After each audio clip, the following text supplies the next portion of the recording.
call to order the Nevada Commission for the Reconstruction of the V&T Railway. It is Wednesday, June 22nd, 2022. It's 9:12 a.m. We are here in the Carson City Community Center Robert Bob Kroll Boardroom. Could I get a roll call, please, Allison? Clay Mitchell. I'm here. David Peterson. Present. Stephanie Hicks. Jim Wells. Denny Dotson, not present. Great, we have a quorum. If I could get everybody to please stand, we'll do the Pledge of Allegiance. Thank you. Pledge allegiance to the flag of the United States of America and to the republic for which it stands, one nation, under God, indivisible, with liberty and justice for all.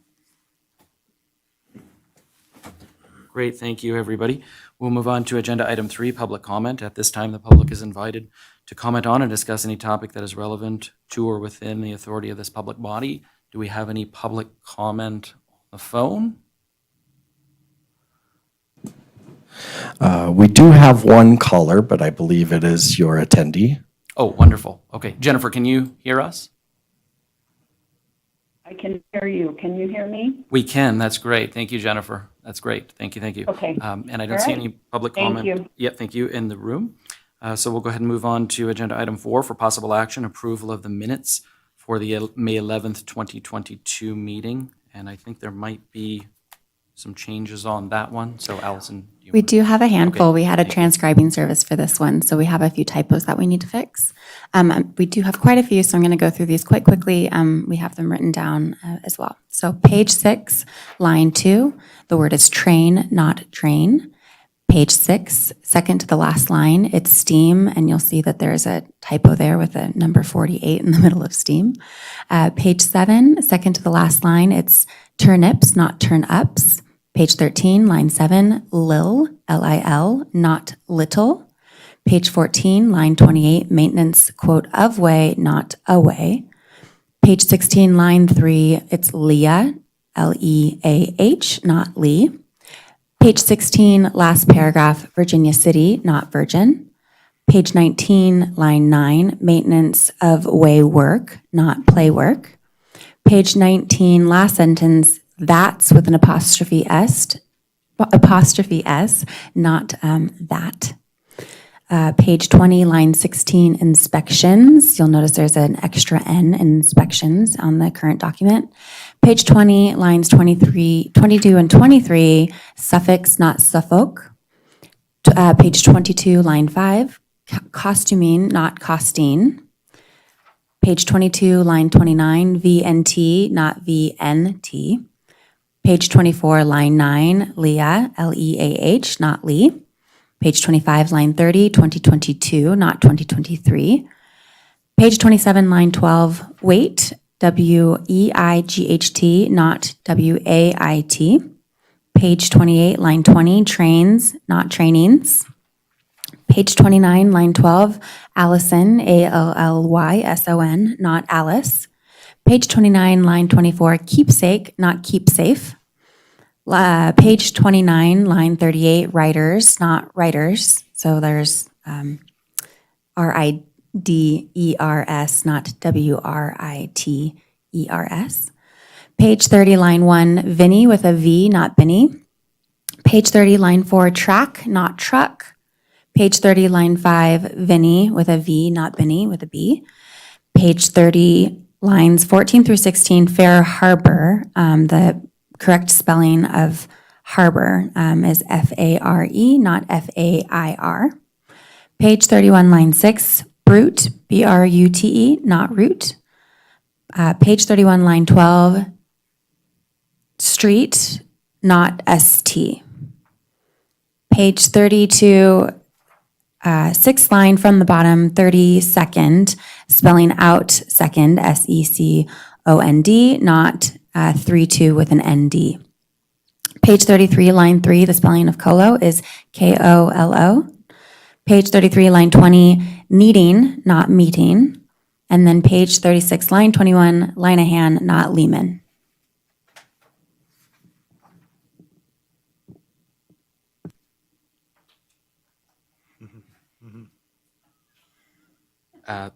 Thank you for those changes. Does that cover everything that everybody had? Okay, great. Go ahead, Mr. Clay. Chairman, Sure. yeah, go ahead. back to page 25, I'm not sure that's a mistake. At the end, the question that you ask, I believe, is if we put out a bid for 2023 forward, I think maybe that is supposed to be 2023, because I think we were discussing Yeah, next. the possibility of jumping right into next year. So Yes, I would propose that we keep it. retract that one off of the list of changes. I think you're right about that, Clay. So Clay specifically referencing the second to last line, Jim, on page 25, right? Yeah, I don't think the dates, Jim, I don't think the dates in your comments there were in question. I don't think we proposed to change those. Mm-hmm. And it was just, the one that was mentioned was David's response there. Yeah. So if you look at it says, should we do another RFP to start in 2023 and then just figure out how to get a simple single sole use arrangement with whomever we need to get the 2022 done? Oh, got it. So that's the one that should be changed to 2022, Correct. not the one down at the bottom of the page. Correct. Very good, thank you. It's in Jim's comment. Jim's comment, Yeah, this one here, whomever we need to get. Okay, perfect. Okay. Yeah, because we've got to get this year done. This is 2022, Understood. FY23, but calendar year But calendar 2022. Okay. And then we could go out to bid for 2023 going My forward. apologies, I was looking at the wrong 2023. There was a lot of A lot of dates in there, 2023s. and I had to Okay. remember what we were talking about. Yeah.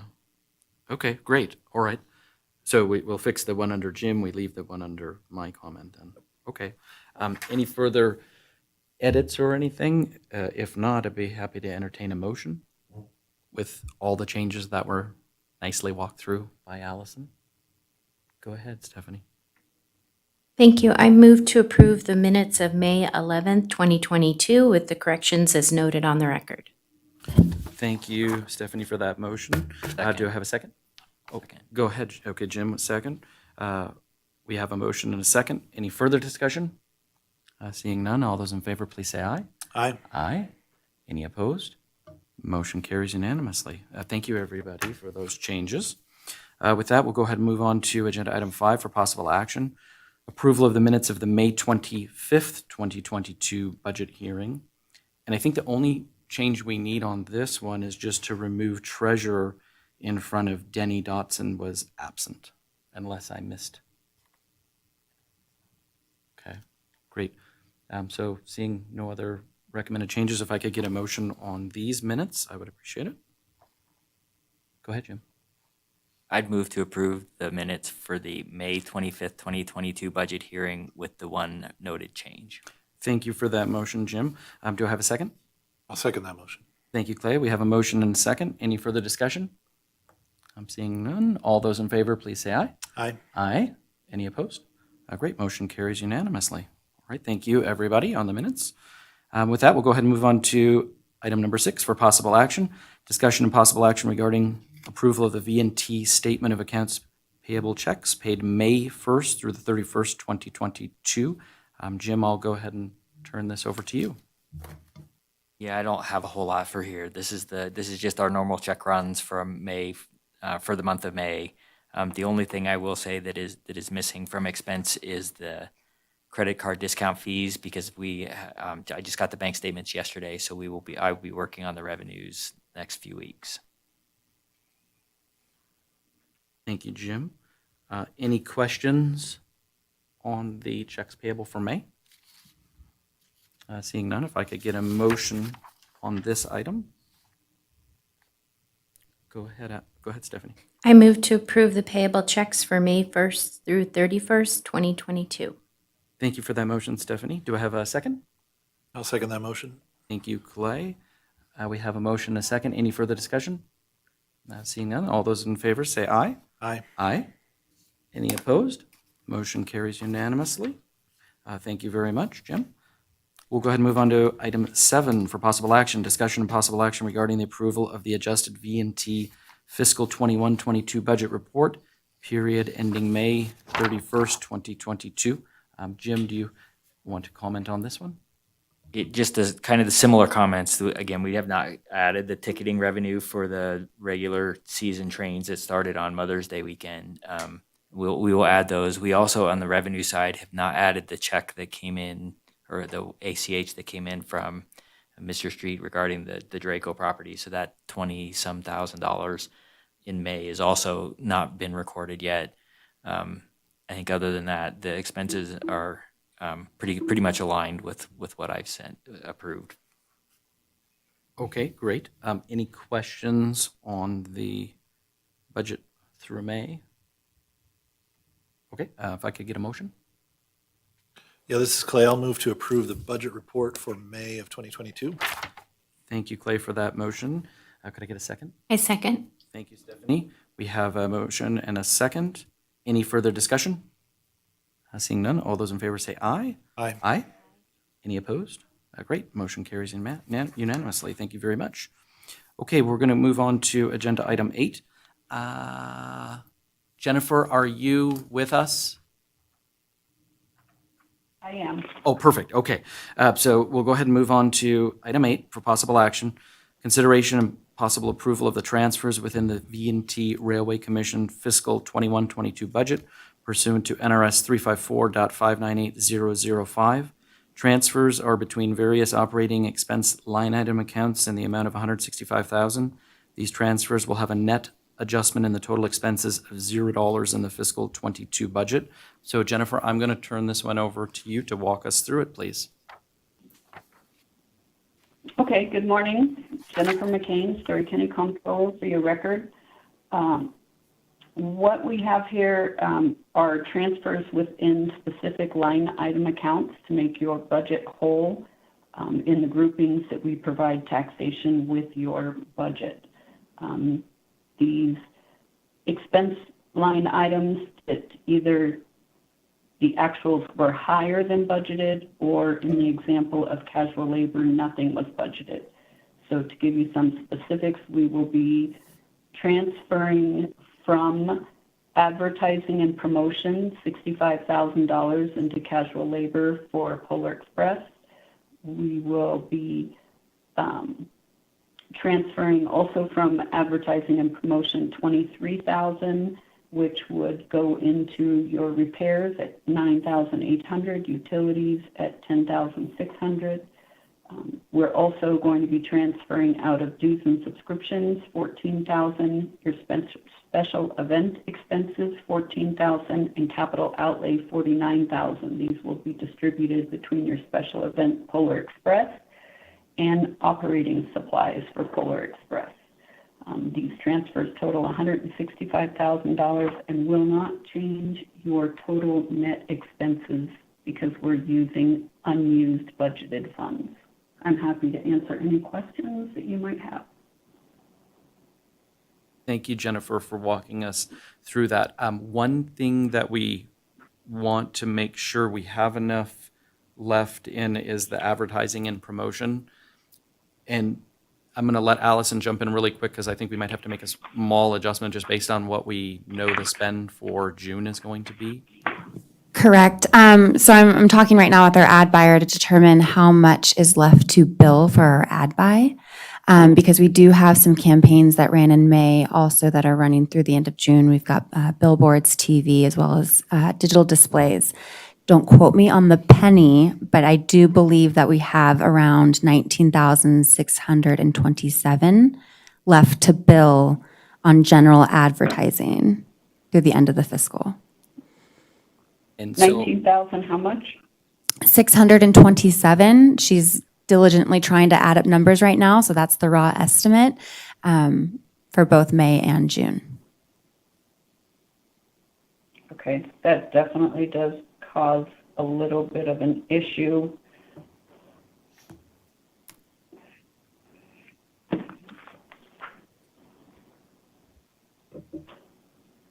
Jennifer, go ahead. Sorry, go ahead.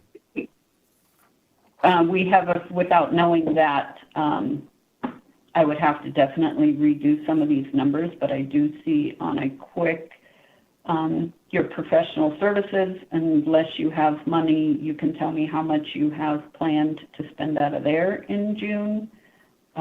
There is 37,000 available there that if I can supplement some of that.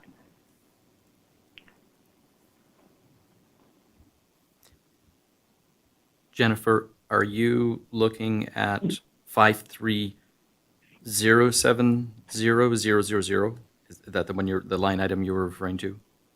Yes, yes.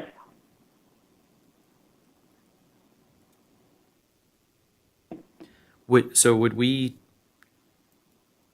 need to take roughly about 8,000 of that then? To cover, so, because I think we were at 100, right, for the marketing. We've spent 88, I think we had like 12 left for June, but we really need almost 20. So would we need to take 8?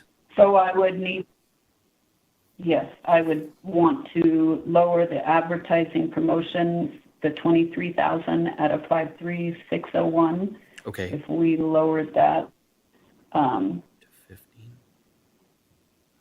to 15, I would say we're probably good. Okay. And then you can take the additional out of 53070. How does everybody feel about that adjustment to offset for the marketing that we have yet to be billed for June? Does that seem okay? I think it's fine with me, but we don't. I think I'd rather take, go ahead. I was just going to say, but the caveat there is we would need to make sure that whatever remains in that is enough to cover June Professional expenses services. for professional services. Mm-hmm. Agreed. Do we have an expected amount for professional services? Give us 1 second. Allison is looking at that right now. All right, I'm going to look at your history really quick.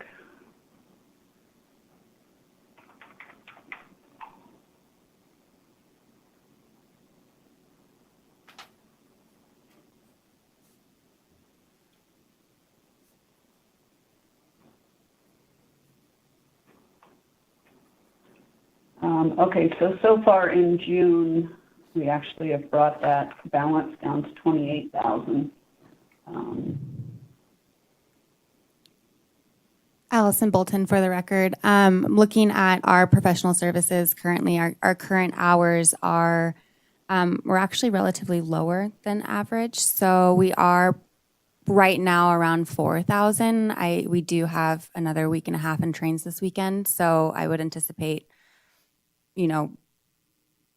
it's hard to throw a number out there, but if we are conservative, we could probably, I want to say 7,000 Beyond the 4 that you already have. Total. Yeah, so plus the 7. I'm thinking we'll be Okay. between 7,000 and 8,000 total for 7 June. to 8. Okay. So if I look back in May, you spent 16,400 between Story County, your law offices, and atypical. It's hard to compare our services in that because we were just starting in May. Yeah. Okay. You'd had more, Jennifer, they would have had a little bit more time just to get the depot ready because we had launched, right? May was late, now that I think about it. We got heavy in June. Okay. Right. But in May, you also had 2 payments to Story County, which you won't have that. So I think that is a high amount. Okay. Are you anticipating more payments for your engineering or legal? I would think they'd be similar. Ken or Mike, unless you guys disagree, I think they'd probably be similar to the previous months. So we've already paid one Okay. bill to both of them. Is that going to be it for June? Ken and Mike, you guys will still have probably some June invoices, or at least one invoice probably coming from each of you. again, professional service invoice from KL Door Consulting for June. At this rate, it's going to be, I'm going to say 1,000. Double it to 2,000 would be extremely conservative, but it's not going to be very much. Gabe hasn't had me doing a whole lot of work, so. Okay, okay. So Jennifer, did you hear Ken? So potentially up to a couple thousand, and then Mike will have similar, probably, unless, Mike, if you want to jump in, similar invoice to prior months coming from Mike Rowe as well. Similar. All right. Thank you, Mike. So currently you have 28,000 available in that budget, not the 37, because we have paid some June payments. Okay. And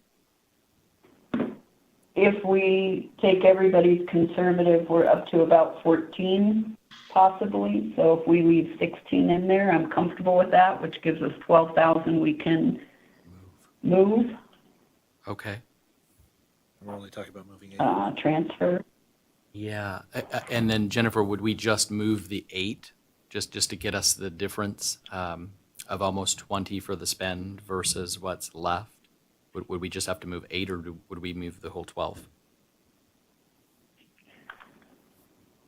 No, I wouldn't move the whole 12. Okay. I'd prefer to move 9 and leave a little bit of a bumper in that advertising, since it doesn't sound like Allison has some Okay. concrete final numbers. I'd rather leave more of a buffer in there. Go ahead, So Jim. if you're okay with, Jennifer, will you, Jim wants to make a comment real quick. So I Okay. have that we've spent about $22,000 as of the June 4th check run in marketing. And if there's another $19,000, that's going to be about 40. A little between 40 and 41. which advertising are you in? Are you in the Polar or the regular? Well, this would be regular because we didn't really spend a lot of money on Polar. I mean, I don't have any problems with the Polar, the Polar portion of it, the 70. Actually, you only took 65. I think there's more like 70, 74 in there. We just didn't really spend that much in Polar.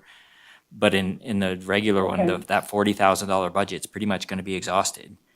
And so I don't think that there is much more than $74,000 to take out of that line, which is a $14,000 difference than what is on your spreadsheet for transfers. Right. Yeah, I'm seeing that we probably shouldn't touch this advertising at all, because since I've done this, there have been payments that have gone through. Yep. That So I I wasn't would, aware of. yeah, so I would take out I'm going to cross out that whole advertising. that $23,000. So do you feel that Polar Express, you're not doing any advertising in that for the balance of the year? No, there won't be anything in there for the balance of the year. You could take the balance of what's in that account, which that gets you to 74,500 or whatever. If you want to keep it even, 74,000. Yeah. So we'll take 74 from there, and that will alleviate, And that leaves you with we have an additional 14. 9,000 there, so then I do, yeah.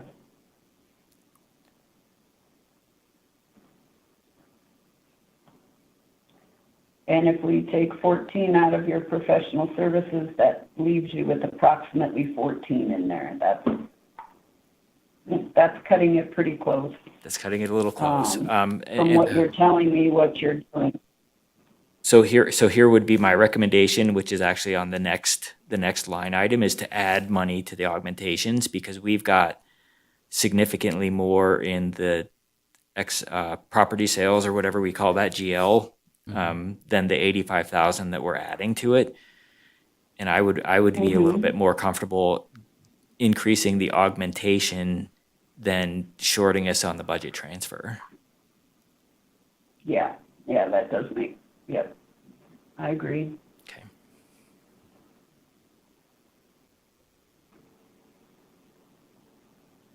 Okay, so I'll increase the advertising PICs transfer out to 74,000 and take off the advertising in general. Yeah, that would be my recommendation too. Okay. What is the what's the offset on the 2 side then? Is that what you were just saying, Jim? We have to make an adjustment on the left side, the 2? Yeah, so you would Correct. take the difference out of whichever line you want to take it out of, because we're just going to fix it in the next The next agenda item. agenda item. Okay. Is there a preference where leave- you would like to see that 14? I'll leave that to Jennifer. It's for Okay. me. It doesn't matter. We're Oh, okay. At the end of the day, we're going to be at the same place. It's Okay. just which line item. It makes it easier for her. Okay. So Jennifer, we're And I'll- deferring to you. So if nobody has a preference, I'll just take it out of the bottom operating supplies Okay. for Polar Express. Okay. So we'll reduce the Polar Express transfer in to 14,000. Okay. So now we're transferring $151,000 out of advertising, dues, special events, and capital, and we are transferring it into casual labor for Polar, repairs, utilities, special events for Polar, and operating supplies for Polar. Okay. Is everyone comfortable with those changes then? So we'll have 14 for operating supplies instead of 28, gives us a 151 on the total for the 2 side. On the from side, our advertising for PEX becomes a negative 74 instead of negative 65. And then our advertising and promotion is technically a 0. Eliminated. But yeah, we would eliminate it, but it goes from negative 23 to a 0. And that gets us a total of 151 on the from. Do we like that? Okay. Any further questions for Jennifer? If not, I would entertain a motion on this item. Mr. Chairman, would you like that motion to spell out those changes? I think so. I would Okay. prefer that. I can do that. Yeah, thank you. So this is Clay. I move to approve the transfers within the V&T Railway Commission fiscal year 2022 budget pursuant to NRS 354.598005 with the following changes. Total amount to be changed to $151,000. We will eliminate the proposed transfer from the 53601-000 account. We will increase the amount on the 53601-232 account to $74,000, and we will reduce the transfer into the 53024-232 operating supplies account to $14,000. Transfers are between various operating expense line item accounts in the amount of $151,000. These transfers will have a net adjustment in total expenses of $0 in the fiscal year 2022 budget. Thank you for that motion, Clay. Do I have a second? I'll second that. Thank That you, was great. Jen. That was a super motion, yeah. Thank you. We have a motion and a second. Any further discussion? Seeing none, all those in favor say aye. Aye. Aye. Any opposed? Motion carries unanimously. Thank you, everybody. Okay, let's go ahead and move on then. Jennifer, stay with us for possible action. Agenda item number 9, consideration and possible approval of augmenting the V&T Railway Commission fiscal year 21-22 budget pursuant to NRS 354.598005. The augmentation is using unanticipated revenues, which will increase both revenues and expenses in the amount of $170,000 without altering the net income. So Jennifer, I'm going to let you start this one out as well. Okay, after all that confusion, I think I've got some things settled on this one. So this is actually an augment, not a transfer. We are increasing our budget in a few revenue areas, which allows for actual revenues that have already been received. Therefore, we can explain why we are increasing that budget for actual budget expenses that have been spent. We are now changing this augment will be a total increase in the revenue budget of $184,000, which is for equipment sales, was increasing that by 85. We are now going to increase that budget by 99,000, which gives us a revised budget of going backwards, 163,000. Historical fees, we are also increasing 85,000, which originally had a zero budget. We need to increase the expenses of train services by 46,500, which had a zero budget. And train services for Polar, we need to increase that budget 123,500, which originally also had a zero budget. Then from our previous item, we need to increase operating supplies for Polar by $14,000. This won't have an effect on the net of everything, but it will increase your revenue budget and your expense budget by $184,000. I think I got that all. Please ask questions. Yeah. Yeah, no, thank you, Jennifer, for walking us through the additional change. Does anybody have a question? Okay, Jennifer, just 1 second. Jim's keying in the new change and has a question.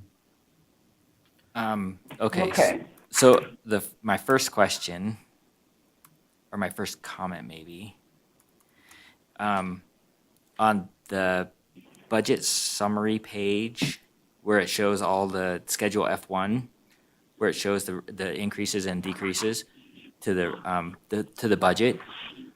The $85,000 that we call historical fees, that they are actually part of our ticketing costs. So it's really an operating revenue, not a miscellaneous revenue. That's included in the price of the tickets. And so I would have expected that to be what exactly is that then? Okay. So Okay. the tickets have I don't know. It depends on how many how you buy your tickets. So each ticket has two components. A base ticket has two components: the fee to ride the train, and then we charge a $10 historical fee that historically has not been subject to the commissions that we have to pay rail events. That's why we have carved out that $10, because that historical fee historically has not been subject to that commission. So we get a little extra money without having to pay the commission to rail events. And so it is part of the ticket price. Okay, I did not know that. All right. Neither did So I at that's the beginning of this year, so 347. don't feel bad. Okay, so 34710 232 should move out of non-operating and into train tickets. Correct. Okay, thank you very much. I'll make that change. Just so I'm following along then on that change, Jim. So under non-operating revenues, where it was proposed, the revision was 85. That will be a zero, but the 85 will go up top under train rail bike tickets. Correct. Okay. Thank you. Correct. And then the 85 for sale of property will increase to 99. Correct. And then I've got a couple of concerns based on where I think we are today versus where we are, what we are putting into the budget. So my calculations as of June 4th's check run was that we had spent $266,850 between polar and non-polar trains, but we're proposing to increase that budget only to $266,000. And we still have runs for Father's Day weekend and for this upcoming weekend, which I think they've been running about $12,000 a day. So that's another, $50,000 worth of expenses that are going to go into that train services line item above the $266,850 that I have today. So I don't think that that's enough. And so my recommendation is going to be to increase that sale of property by another $70,000.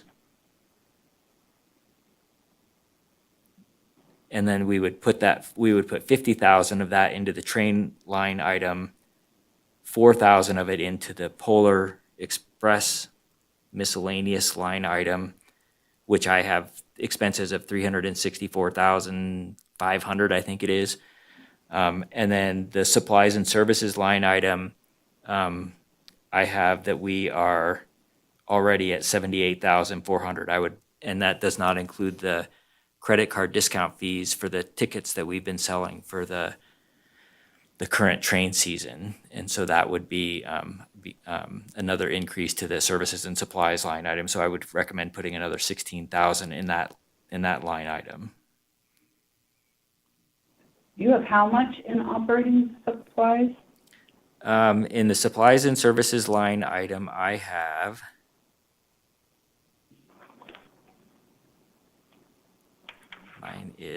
I have 78,380. 78, okay. Excluding,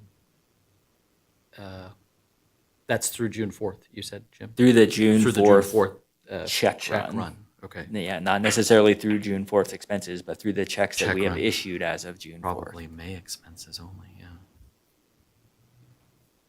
And so the big thing that you're going to see in that line item that is, and this is based on working with the information that came from Jennifer when we were working on these augmentations. The only thing that's really going to increase at this point is those credit card discount fees. Everything else is already historical. It's already passed.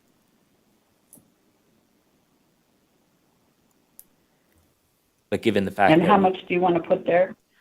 my recommendation would be to put another 16,000 there, because I think that the credit card discount fees are gonna be several $1,000s anyway, and I just don't know, because I know we're selling out, so if we're selling out the trains, it means we're gonna have a fairly significant number for the discount fees.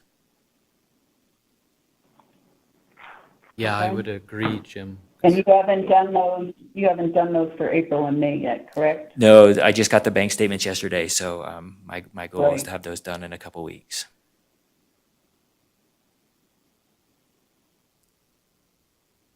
So on the Um, sale of property, then, we had already, Jim, prior to the discussion of the $70,000, we moved the 85 to 99. So we're still adding 70, but to a new number of 99,000, not 85. Is that Correct. So still you would have correct? an increase of 169,000 Okay.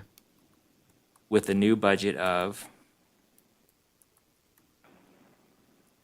233,000, Okay. and we've already brought in to date 243,000. So we still have more money than Sure. we are augmenting. Okay. And Jim, you listed three different expense accounts that would go to: train related. An additional 50,000 would go there, bumping that up to a 220,000 augmentation. An additional 4,000, and I didn't catch what the second one was there. That's miscellaneous Polar It's Express. Polar, So we'd be at 83.6. correct. Okay, and the third was supplies and services with an additional 16,000, bumping it to 52. 53. I think 53, because plus 16. Okay, But plus 6. And you're putting the 16 in credit card fees, Yes, that would be the GL. 53032. 53032, correct.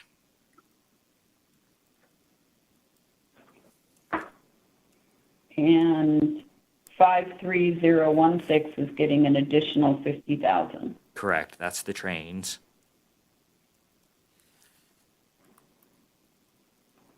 And And then on the where am I? Okay, I got the 16, I got the 50. The 4,000 is going into miscellaneous 565000232. the 4,000 would go into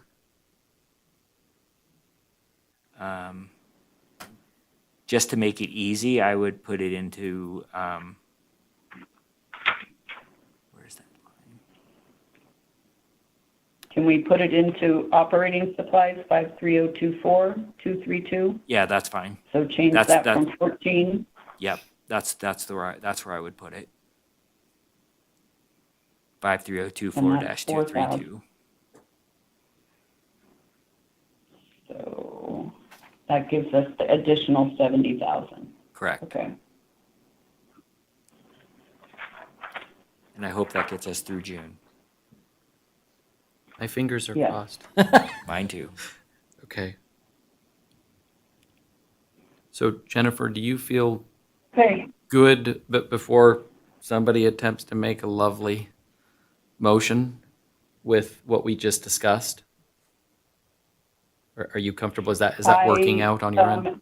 I'm comfortable with it. You know, this is I have a learning curve as to what you guys expect to happen in June. In my world, everything winds down in June. You guys tend to ramp up. So Yeah, we're just getting started. wasn't prepared Yeah. for that.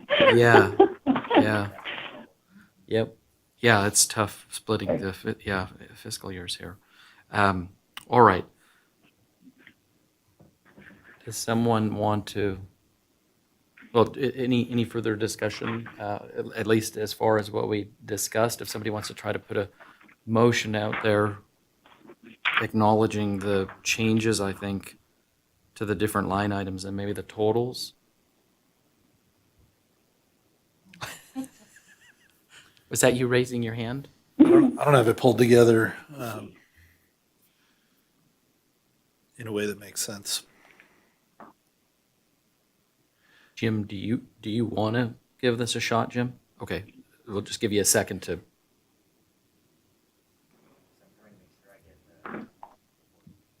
Okay, so I would move to approve that we augment the V&T Railway Commission FY22 budget pursuant to NRS 354.598005 using unanticipated revenues, which will increase both revenues and expenses in the amount of $254,000 without altering net income. And that $254,000 is $85,000 in the historical fees line item, which will be under the ticket sales, and 169,000 under the equipment sales 36540,000 GL to total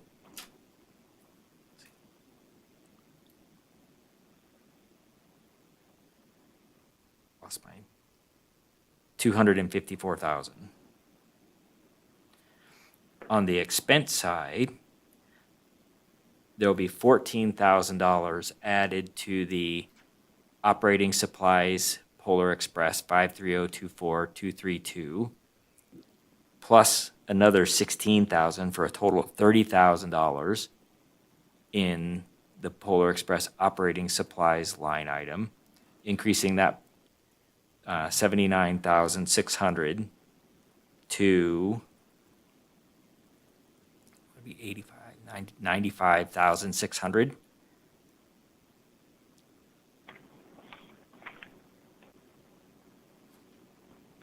No, that's not right. I think No. we need the other four. Yep, the $4,000 it goes in there. So the 79,600 would increase to 83,600. Total new budget would be 364,600. The $50,000 train-related services, the $170,000 will be increased to $220,000 for a new budget of $336,000. Too many moving numbers. 316,000. And then the services and supplies line item would increase from 37,000 to 53,000 for a new budget of 86,375. I think that's all of the lines. Yeah, I think, Jennifer, that just before, does that jive with what you have? I'm trying to keep up. I think so. Okay, I think it's right, because that's what I had written down. Okay. Yeah. So, okay, Yep. so we have a very short motion from Treasurer Wells. Do I have a? Do you need a long and eloquent second? I could use that. I'll second that motion. Thank you, Clay. We have a motion and a second. Any further discussion? Seeing none, all those in favor say aye. Aye. Aye. Any opposed? Motion carries unanimously. Awesome. Thank you guys for working us through this. Thank you, Jennifer. Wonderful. Okay. Let's go Thank ahead. And, you. yeah. Hang tight if you can. No. I think we're okay actually, right? Oh, well, there's one more. You're right. Okay, thank you, Jennifer. So we'll move on to agenda item 10 for possible action. Discussion and possible action regarding the termination of law offices of Michael S. Rowe effective July 31st, 2022. And I'm going to let Stephanie take it from here. Thank you, Chair. I would ask if it is the pleasure of the commission that we hear both 10 and 11 together, if that's okay. Yeah, of course. So let's go ahead and open up for discussion only number 11 as well. Discussion regarding an agreement or contract with the Consolidated Municipality of Carson City to provide legal services effective August 1st, 2022. So we will hear both of these items, number 10 and 11, at this time. Thank you, Thank you. Stephanie. So following the discussion that we had at the commission retreat, I had conversations with the Carson City District Attorney's Office. I think some of the things that we talked about was the fact that we have a very restrictive budget this next year, and we're trying to figure out how to make things work. We also have some, larger issues that are coming up that are going to require more time needed for legal services, which therefore would, incur more cost. What I wanted to advise the commission today is that there is an opportunity for the district attorney's office to provide legal services at the same cost that we currently have our contract rate with Mr. Rowe, which is the $20,000. However, since the billable rate won't be as high, and actually we probably won't even bill it on an hourly basis, we were considering perhaps a lump sum payment, we would actually get more services for the cost. So the chair and I discussed this with Mr. Rowe, particularly in light of our current budget situations.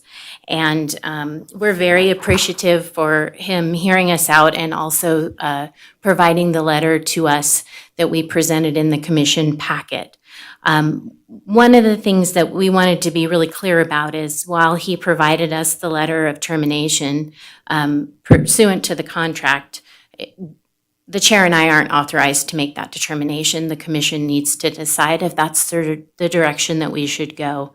And we would need to provide a 30-day notice. So in thinking about this a little more, we were proposing, if the commission is in agreement, that we would terminate Mr. Rowe's contract on July 31st. That's a little bit longer than the 30-day notice, but what that would afford us to do is, first of all, work on getting a contract in place with the district attorney's office.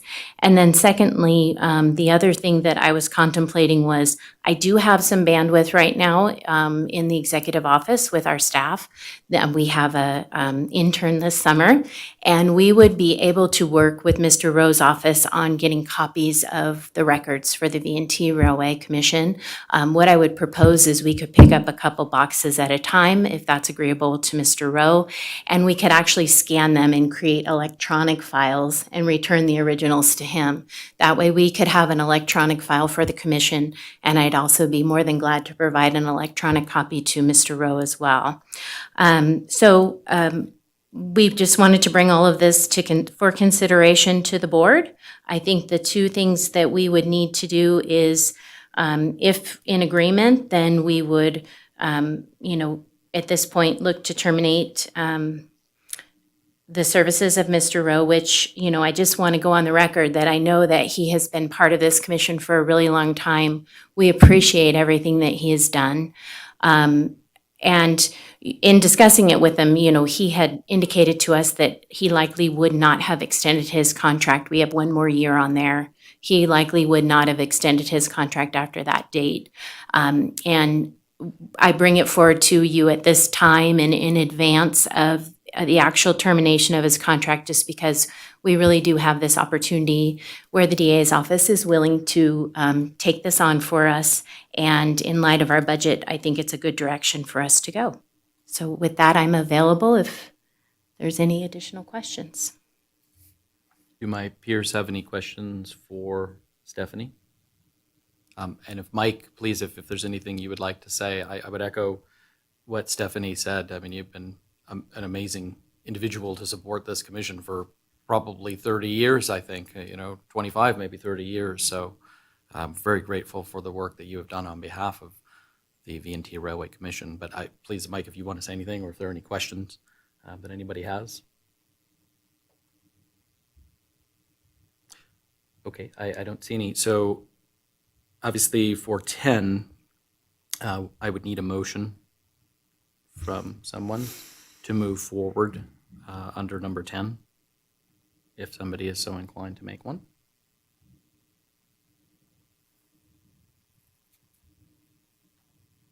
This is Jim. I'll make the motion to terminate the contract with the law offices of Michael S. Rowe effective 7/31/22.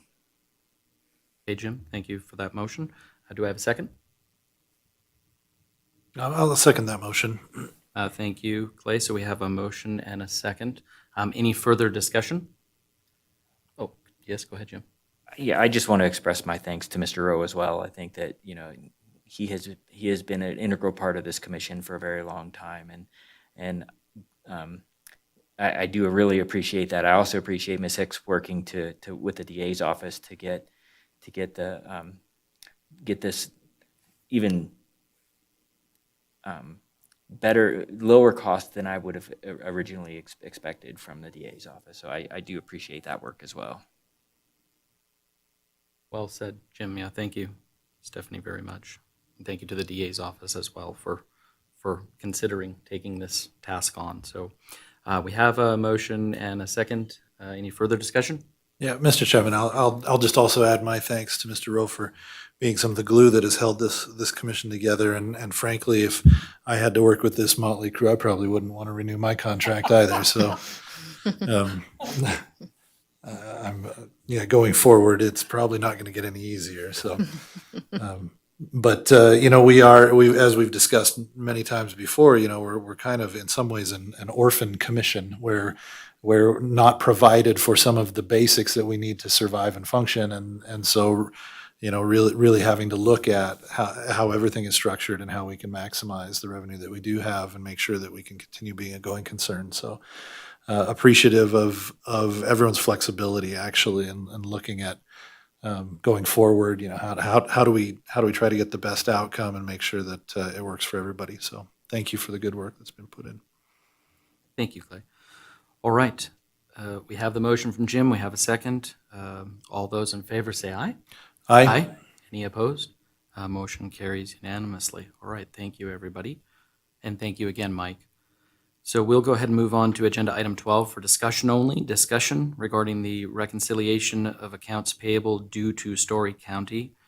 Jennifer, I'm going to let you, if you don't mind, just get us started on this. I'll remind everybody that this ties back to something that came up in the audit, and it may be that we have some different information, or we were, as commissioners, maybe not given the full explanation from the audit in terms of this accounts payable dollar amount. And so I would like to have Jennifer, who I had a great conversation with last week, just kind of get us up to speed, I guess, with a couple of the amounts, or an amount, I should say, that is included in the audit. And that's what this agenda item is for, just so we could have some discussion about it before the end of the fiscal year, which we were sort of, I think, obligated to do based on some of the notes from the fiscal 21 audit. So Jennifer, is it okay if I just turn it over to you? Sure. I'm not really sure where to start. I did have a conversation with Dave and with Jim separately, going over both of these. Where I came up with the amount due, I started from my balance, which was paid, of $535,739, which was a balance due from the V&T to Story County as of June 30th, 2019. At that time, the V&T was to be getting their own bank account, no longer processing their payables through the Story County bank account. With items that I don't think any of us were really a part of. What I know of that is hearsay and actually processing the payables. It took a while for checks to be ordered. When checks were ordered, they came with the wrong account numbers, which caused us to have to void V&T checks and pay your bills through the Story County bank account. This went on from July 1st, 2019 through August 2nd, 2019, which is where I come up with the amount due currently of $321,041.33. This amount was reflected in the V&T's audit at an amount due of $319,363,000, and in Story County's 2020 audit of $314,669,000. So it's my opinion that both 2020 audits and auditors did confirm this. Both boards signed off on this amount. Come 2021 audit, the auditor, for reasons unknown to me, decided that this amount was probably not due. I have gone through everything back to that $535,000 forward, and I come up with a third amount. I'm happy to provide any detailed information that anybody wants to see, answer any questions that I have. I'm not sure what else you want me to go over, but I'm happy to answer any other questions. No, Jennifer, I think the thing, as I had said to you when we were chatting, that the whole bank account situation was definitely something that I didn't understand, or well, I'll just be honest with you, I didn't really know what was going on. As I knew there was like a separate bank account, I didn't realize, even though we had the separate bank account, the checks didn't work and then the wrong numbers, and so you guys were still paying. Well, I shouldn't say still. Well, yeah, I guess technically you still continue to pay bills, even though we had our own checking or banking account. And so the 319, like on our page 14 of the audit, where it says, in addition, amounts included in due to other governments as a current liability total $319,363. That's close to the amount that you determined is the amount of total costs that you paid, and when I say you, I mean Story County paid for us from the 1st of July 2019 through the 2nd of August 2019, plus or minus. I know we're Correct. Close, but okay. So do you think... And I do have to say that I have not seen any bank statements from that time period. I've been working with Wells Fargo. I'm not getting really anywhere. I don't know if you guys have found copies of those. Jim and I did talk about that. From everything I can tell on my financial software, the only revenues that went through Story County were license plate fees. And those license plate fees, Story County did cut 2 checks to the V&T and pay those out. And they are now going to the proper bank account. Other than that, I see no revenue that has been coming in to Story County from the records I can just see. All revenues were determined during the bank reconciliation as they are now. They were not processed through our cashiering system. Without those bank statements, I have no idea where your revenues went. Okay, go ahead, Jim.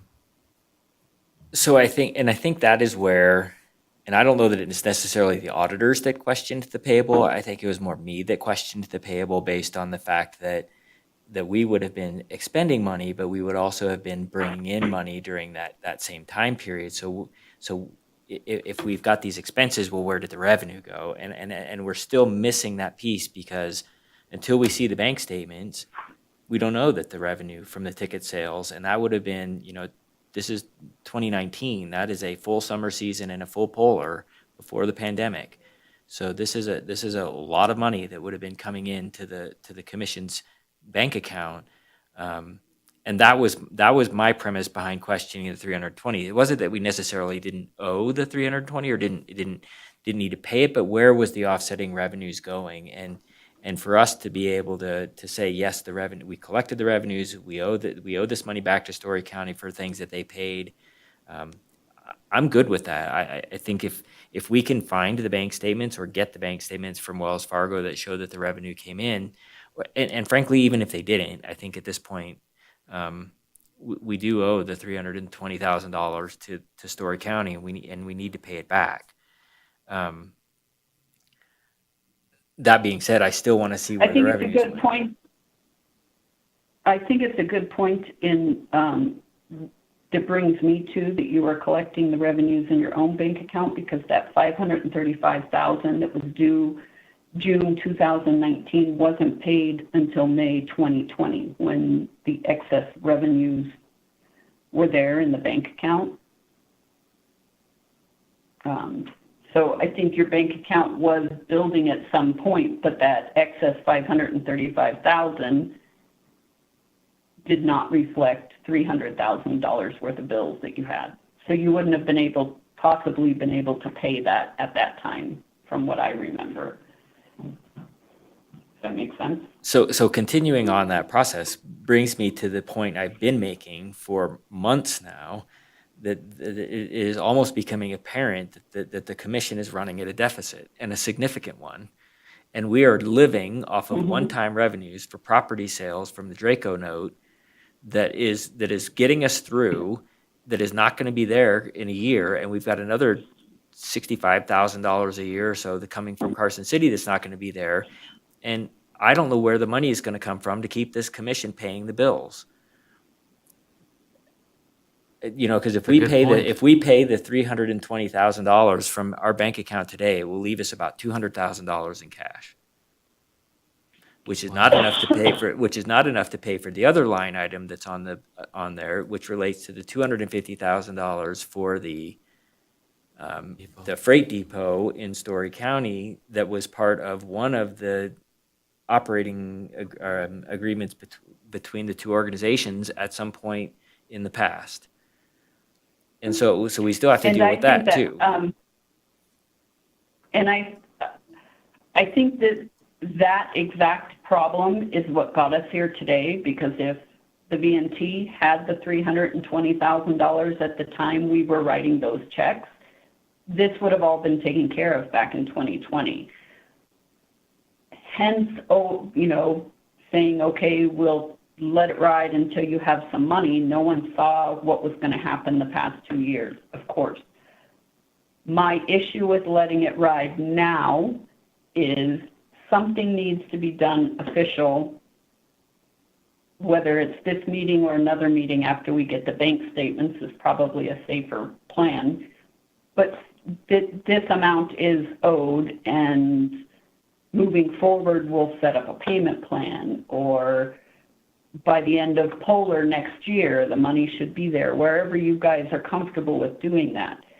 Added to that other $250,000 for the freight depot, I don't think that that's something that we can deal with right now. Story County has purchased the freight depot, and I am waiting on some kind of discussion on our end, whether we want to forgive that. We don't need you to be a part of that, or let's make a payment plan. that's not something that's under my authority to make those decisions. That would have to come from the county manager and bringing it to our Story County Commission, but I would like to leave that portion off of this discussion for now.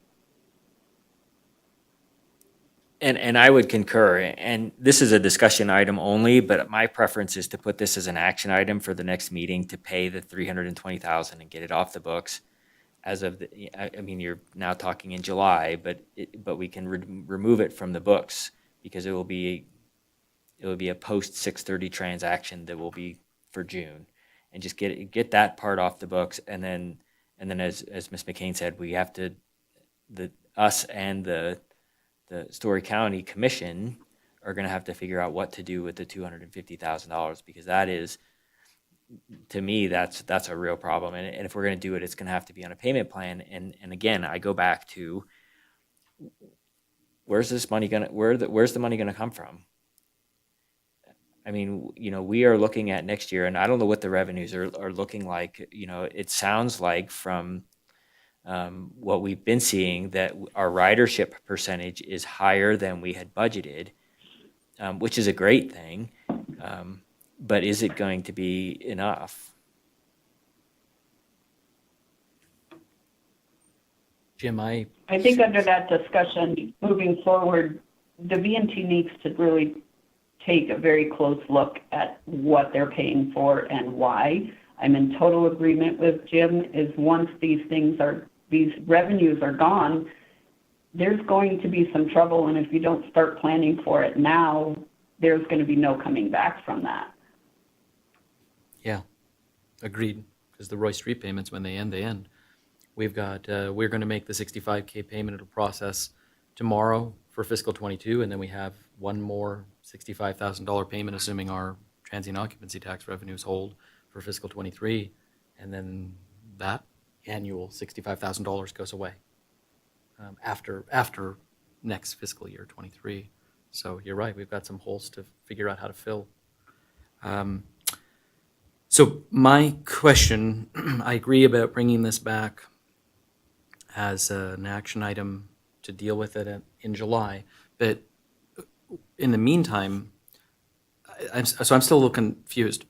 What bank was used in between when we were with Story County and then we went away from Story County before we came back to Story County?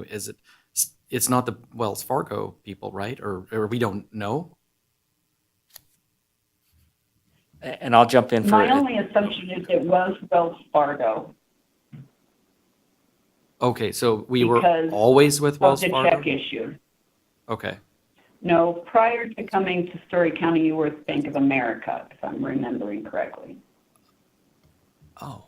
Yeah, and that's one of the things I did see in some of the information that that I saw from Jennifer as part of my questioning this.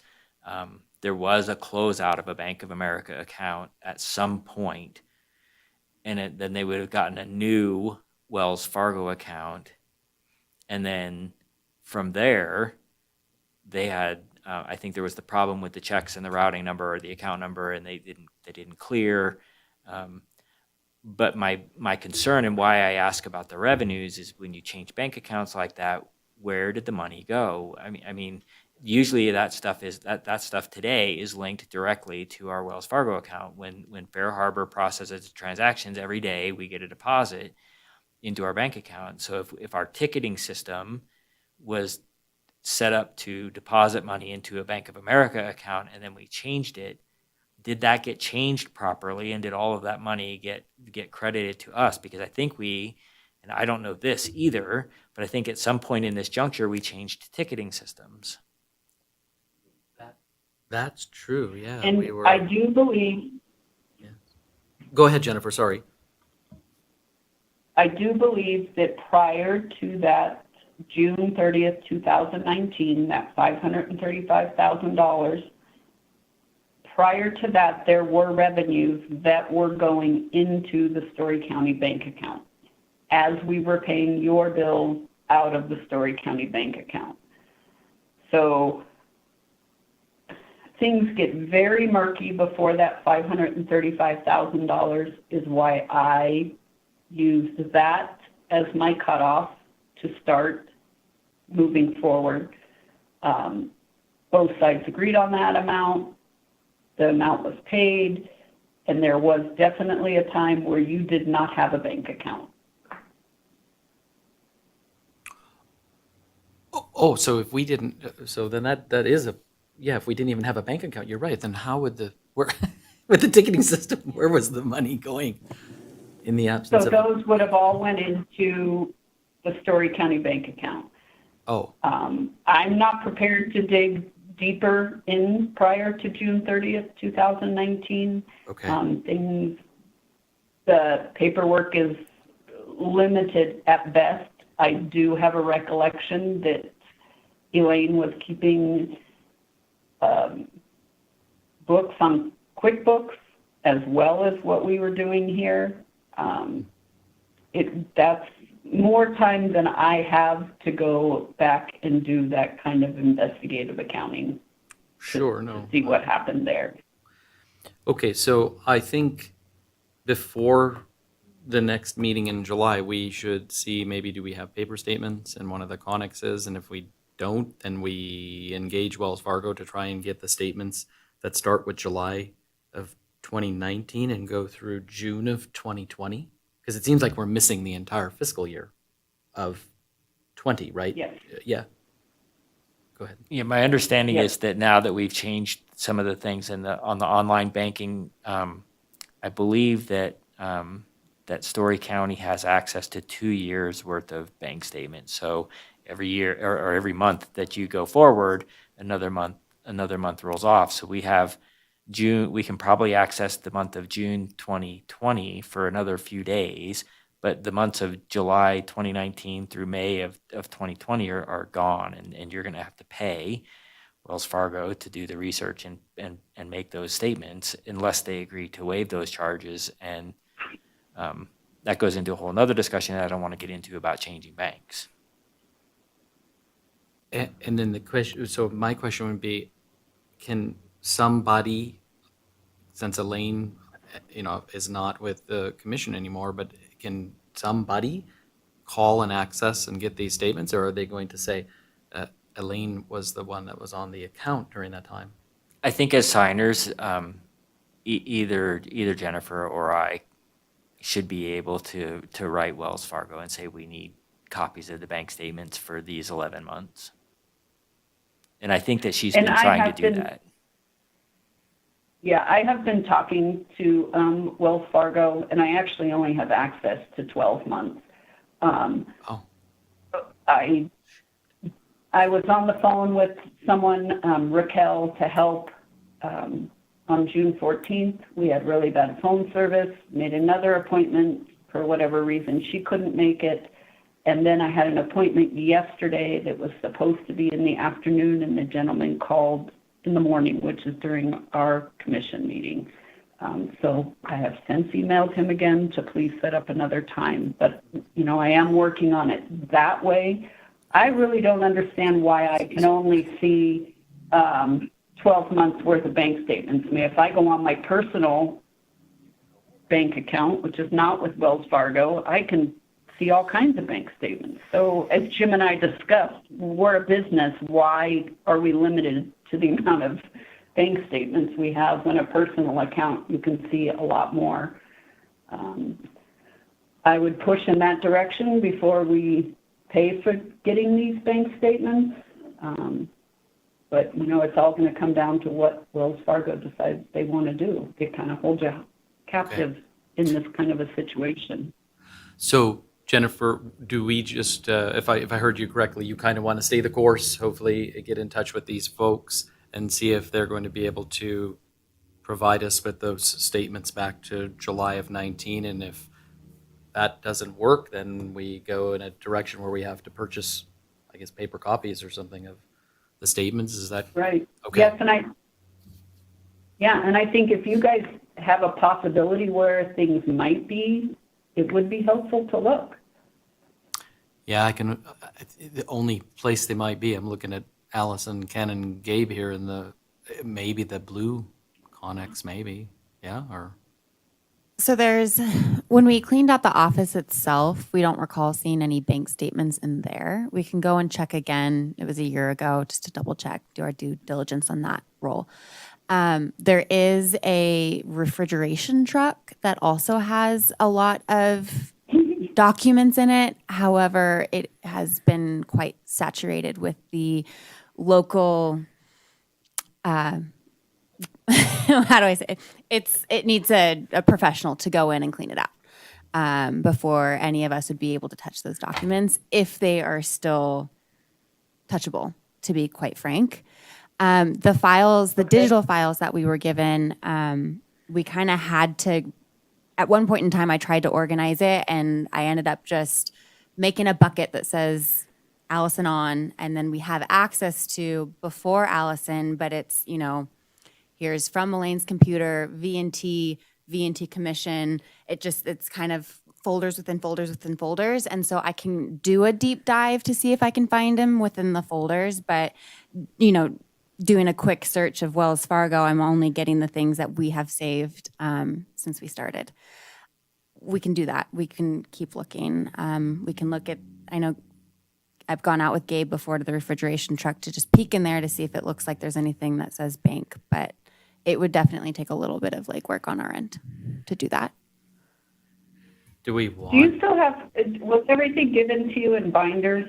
Elaine was a very binder fanatic person, from what I remember. There are several binders. You are 100% correct. I'm trying to visualize the binders. I'm seeing, some of the reporting that we're required to do, meeting minutes, et cetera. Like I said, that is something that if I have time today, I can go and check again to see if it's in there. When we first started, we were getting emails. It looked as though Elaine had attached her personal Wells Fargo account to the V&T's account in order to gain that online access. So when we had asked Wells Fargo to break that out, a part of me wonders if she was keeping them digitally somewhere or just letting them stay in the account itself and not actually downloading them. But like I said, I can do a little bit more deep dive to see if I can find it. And to be clear, we're looking for July of 2019, correct? Correct. through June Correct. Through June of 2020, okay. That whole fiscal year, yeah. Yep, we will do our best efforts. Yeah, I mean, I would say, don't Thank you. spend 4 days trying to comb through stuff, but if you have the binders and quick peek, I mean, Yeah, what was our augment on that budget? Professional services. Yes. To be started, John.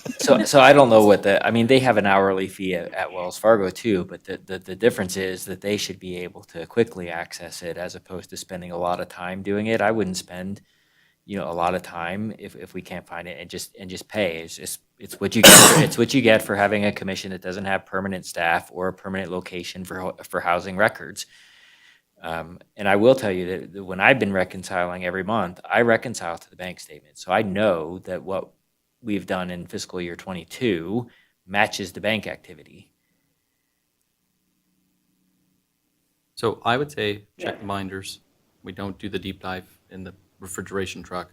And then let's pursue on Jennifer's end if Rachel calls you back or the other fellow, I don't remember his name, but calls you back and you're able to see if we get access. If not, then let's pay the fee to get digital copies of those statements or paper or whatever we can get our hands on. So I agree. If we could get them digitally, that would be great because then at least we could all see them and try to piece together some of this revenue stuff. So, okay. I mean, And I just, I checked go checked ahead. my email, and Ernest with Wells Fargo is available after 3 today, so I might have an update for you that I can Oh. email out. That'll be great. Thank you, Jennifer. Yeah. Well, and Jennifer, thank you again. As I said, I really appreciate your time on the phone last week to educate me or enlighten me, I guess, or both, as to what was going on during this odd 1-year period. Well, it seems like it's like 33-day period, but in terms of what was happening. So For that, I thank you, and we will get this resolved. And it, for sure, if we can't get it figured out with these statements for next month, I mean, at least August, but I think I agree with Jim. I think we should try and square this part of it up next month, if possible. So, okay. Well, thank you. Thank you. Any further discussion on 12 as far as the accounts payable from the audit? Okay, let's go ahead and move on. Jim, we'll get into 13 for discussion only. Discussion regarding the reconciliation of the V&T Railway Treasurer's budget accounting in comparison to the Tyler system. Do you want to? So I hope Jennifer doesn't hang up because I know we have been working on this, and I think really what it's come down to is a couple of things. It is on my side, and this is the way I've done it everywhere I've ever been. You gross the revenue and you record the credit card discount fees as an expense. That's what we did at the state. That's what we do on other stuff. And when the revenue comes from the ticketing system, it's a net. It's the fees are already taken out of it. So I think when some of these revenues have been recorded from the ticketing system, they're coming in at net and being left at net. So I think that's probably one of the biggest differences between what I have and what Story County has relates to that, as well as a deposit that was a reduction of expenses, similar to what we have for the utilities reimbursement and the track maintenance reimbursements from Freedom Rail.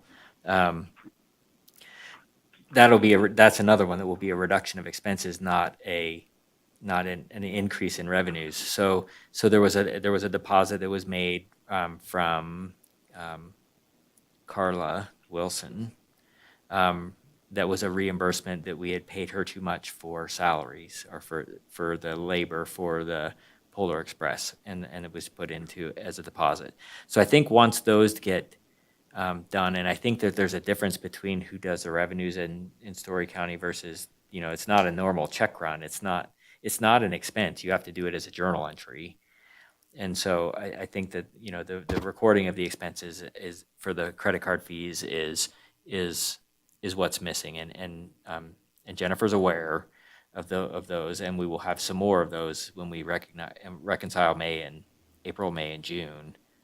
We'll have some more deposits and some more credit card fees that are associated with that. So I think those are the big ones. There's a couple of other small ones, but I think those are the real big ones that I see out there.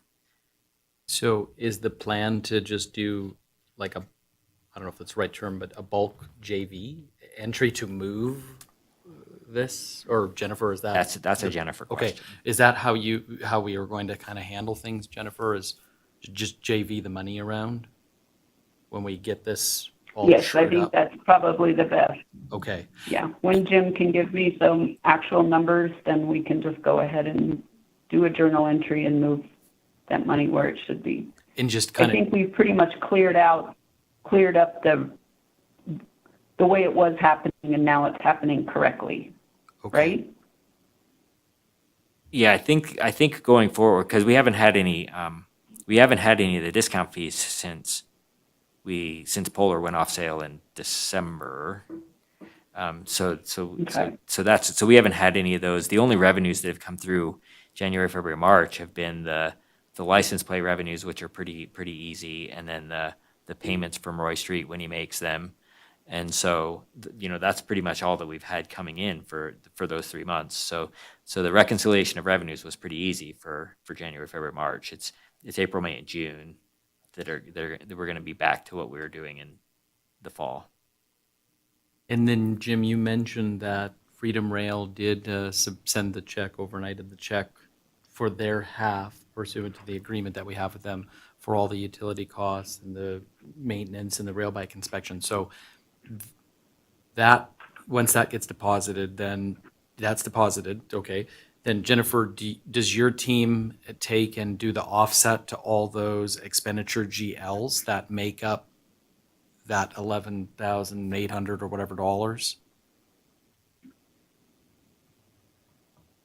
We would do that GL, yes. Is that what you're asking me? Yes, yeah, I just wanted to make, I didn't know if Yes. if Allison has to do something or you need Jim, I don't know if we have to initial stuff or how that works, but I would- Normally, I send I would need the, somebody to send me the,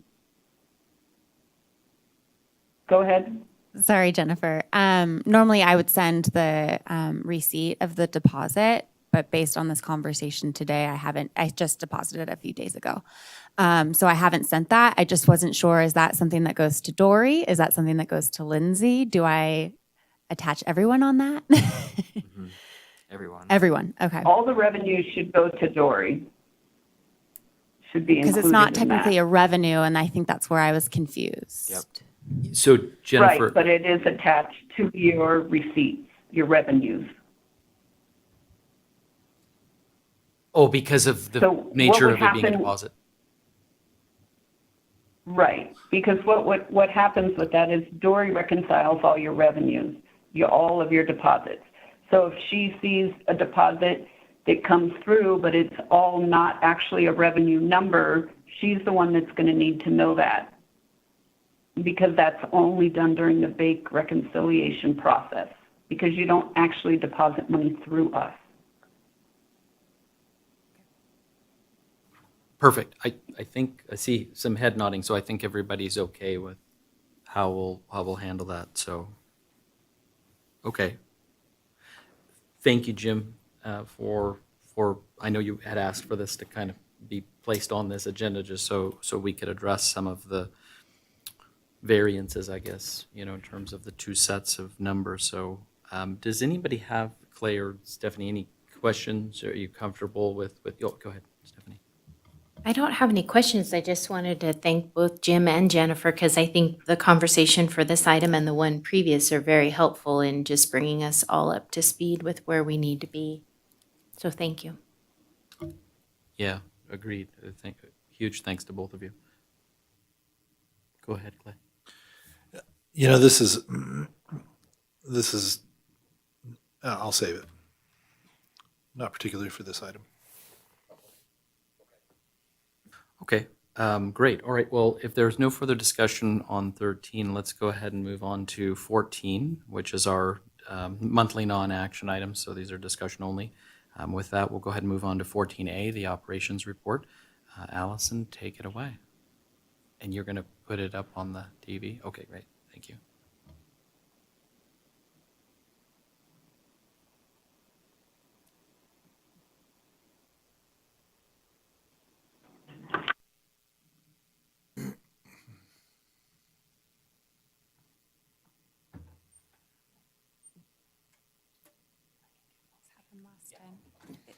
Closes out.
Okay, here we go. Allison Bolton for the record, operations update. Quickly, we're going to go through our buckets: operations, assets, board relations, and marketing. Really, the last May and June has really been heavy in operations. We have been trying fervently in the last few months here to really kind of shift from this board relations that we've really been kind of living in to really get in the operations and clean things up over on that side of things. The big update is that we just came back from the Polar Express camp in Durango, Colorado. Leah and I went, and gosh, was it remarkable. It was quite worth all the effort, all the travel to get there. To make it short, really, I'm quite chatty Cathy when it comes to being in classes. And so I was very vocal about, where we are and what we're doing and where we're struggling and so forth. And it was quite remarkable to see a lot of not just rail events, but a lot of the other railways say, gosh, we want to help you. So they kind of rallied around us. We went out to dinner every night with a different railway. How do you do it? What does your budget look like? Where could we fix this and that? And it was really eye-opening for us in that we're right on some things in our budget, and then other areas in our budget, they went, you're spending what? We also discovered, we have a lot less staff than a lot of other train operations. So, what Leah and I are doing is really, 4 to 5 people plus. Again, the production side of it was really kind of the eye-opening, or what we called production. I discovered it's not production. We're looking at kind of reformatting what the Polar Express event looks like and how that is structured based on this camp.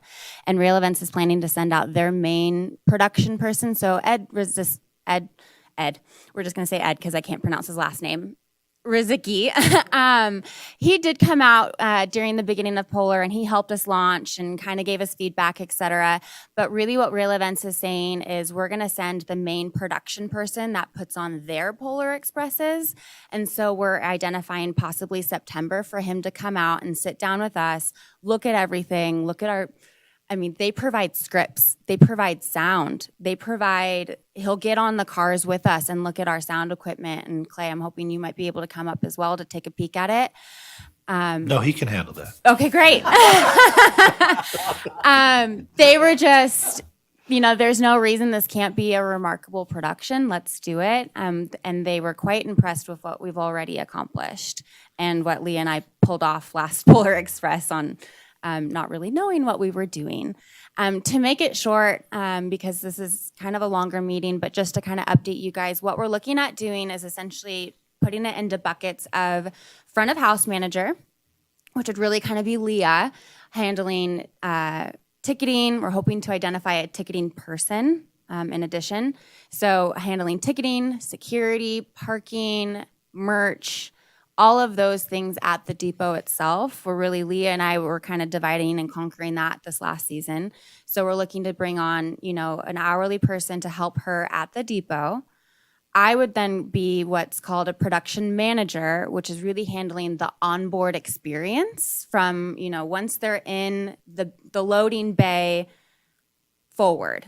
And so I would be the one handling, do we have enough cookies? Is everything stocked correctly? Is everyone happy?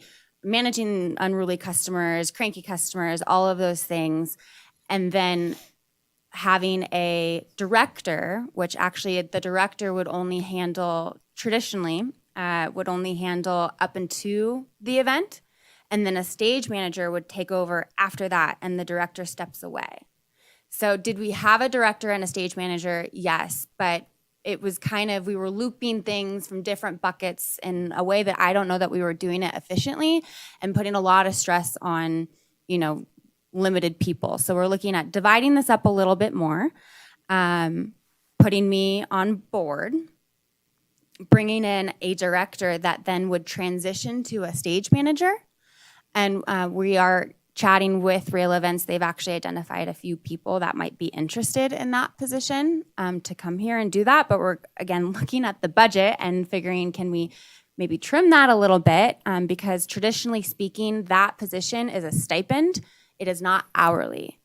And we were paying hourly for it at a rate that apparently is an off-Broadway production rate. So again, they're coming out, they're going to look at it with us and tell us what to do, which we're very excited about. And this is all going to happen really in the next 60 days, to be frank. We're looking to go on sale for Polar in July, August at the latest, and really wanting to have those pieces in line before then.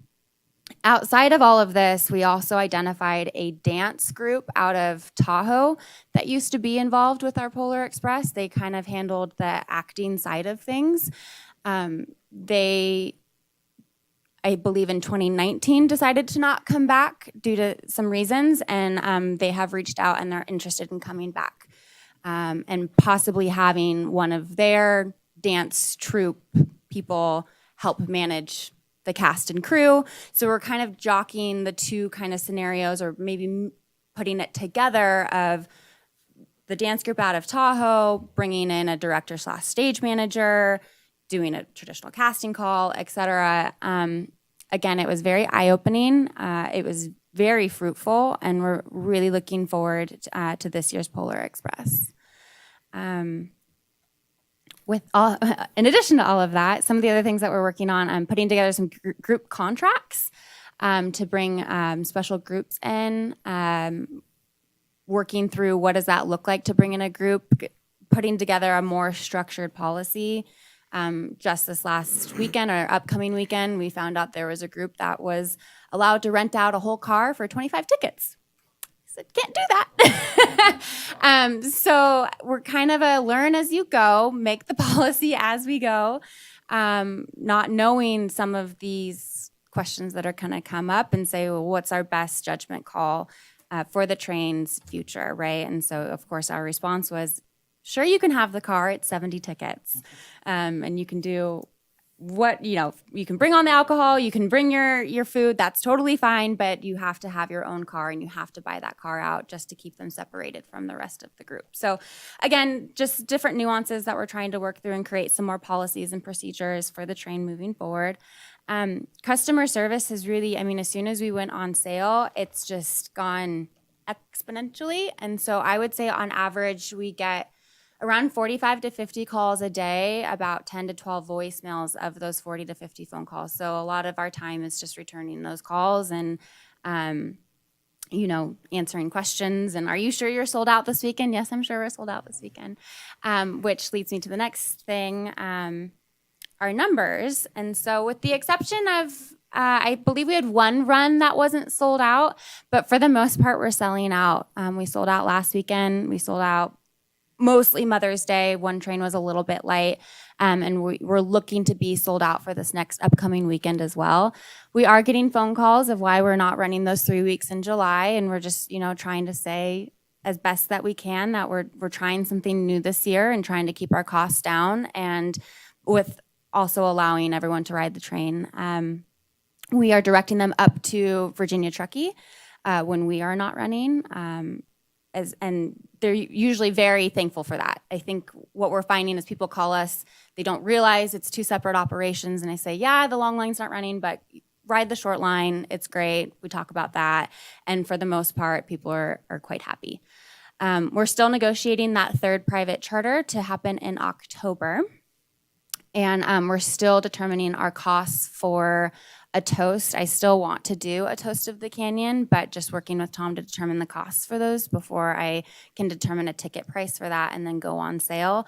Unfortunately, a lot of our efforts are going to shift towards Polar at this point, but if we could do one, that would be great. Again, just kind of waiting on the costs on that. I'm trying to determine where the best place to talk about it is, probably with camp.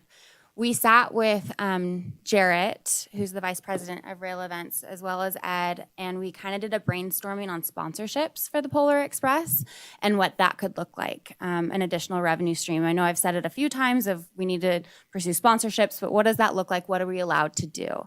And it does look like rail events, as well as Warner Brothers, is being a lot more lenient in terms of sponsorships, and they are promoting it much more than they have in the past, mainly because their runs, they manage 4 locations. They're now investigating sponsorships. So funny how that happens. So for example, Walker's Cookies is now doing all of the onboard cookies for them at their 4 different destinations. What are we allowed to do with marketing? What are we allowed to give away? What are we not allowed to give away? And as a nonprofit, any sponsorship revenue is not susceptible to the royalty that we have to pay. So that is in simultaneous with locking down production. We're putting together a sponsorship packet, and it's really going to be broken into kind of 2 different categories. In kind, which basically like they would provide something. For example, we really need tablets, or I'm using my our personal laptops right now to check people in and whatnot. The depot itself needs a tablet or something to manage those ticketing things. If it's, say, it's not Leah or I that's doing it, let's reach out to someone to see if they have tablets, and then they're the sponsor of our ticketing. They're our ticketing sponsor, right? So kind of that in-kind, what can someone give? Can they give cookies? Unfortunately, we had to lock in cookies, so we placed the order with Granny Bees, but something for the future, similar with the Walkers relationship, how can we eliminate that cost by someone giving it to us in kind in exchange for marketing value? One that we are going to be moving forward is, I don't have the creative name for it essentially, but I'm going to have them sponsor hot chocolate. And basically, I'm taking the cost of what our hot chocolate is. We have to use the Polar Express cup, but we don't have to use the Polar Express napkin. So their logo would be on the napkin to go with the hot chocolate and the cookie. And so that will be a monetary sponsor. And so we're looking at those types of opportunities to put together a full deck for sponsorships that will be available on our website, hoping to hit it through the marketing as well. I would love, if anyone wants to be on a committee for sponsorships, I'm more than for it, to try and identify corporations, companies, foundations that would be interested in partnering with us. Again, I think that I'm excited about it. We just really have to put the pieces together and put the vision in action right now. So I'd be happy to help with sponsorships. You don't So have enough I room. love doing that kind of stuff. I'm really super glad to hear that they're allowing for that, and then that there's no royalty, because you guys, I think we've left a lot of money on the table. Whether we have hotel sponsors of the PEX, transportation with shuttles, they can sponsor a shuttle run or 2 or 3. I can tell you, we count us in as Visit Carson City as a sponsor. However you feel best that we could be a part of that. My goodness, I just think this opens up some really cool opportunities for us. So For $65,000 extra a year, we'll let you be a sponsor. what can we do for $65? Jeez, Jim. I have to let people go now on my team. Thank you. We're more than happy to have you. The interesting part is Rail Events does still want to have some control over it, so they have to approve all sponsorships. They want to approve the sponsorship deck, but they also want to approve who is the sponsor to make sure that it is not in opposition with Warner Brothers. So, for example, Warner Brothers has a contract with a large phone carrier. So if you have a competing phone carrier that wants to come in and help sponsor, that would need to essentially get put up the food chain to Warner Brothers. My question, of course, in class, because I'm not ever one to be shy of questions, was, well, because they made a blanket statement, no national sponsorships, national companies. They want to keep it local. I'm like, okay, great. Well, we're in a destination where we've got national companies here. We have, Tesla, Panasonic, Google, Apple, Microsoft. Are you telling me I can't, right? And so the response was, well, can they just sponsor the railway as a whole?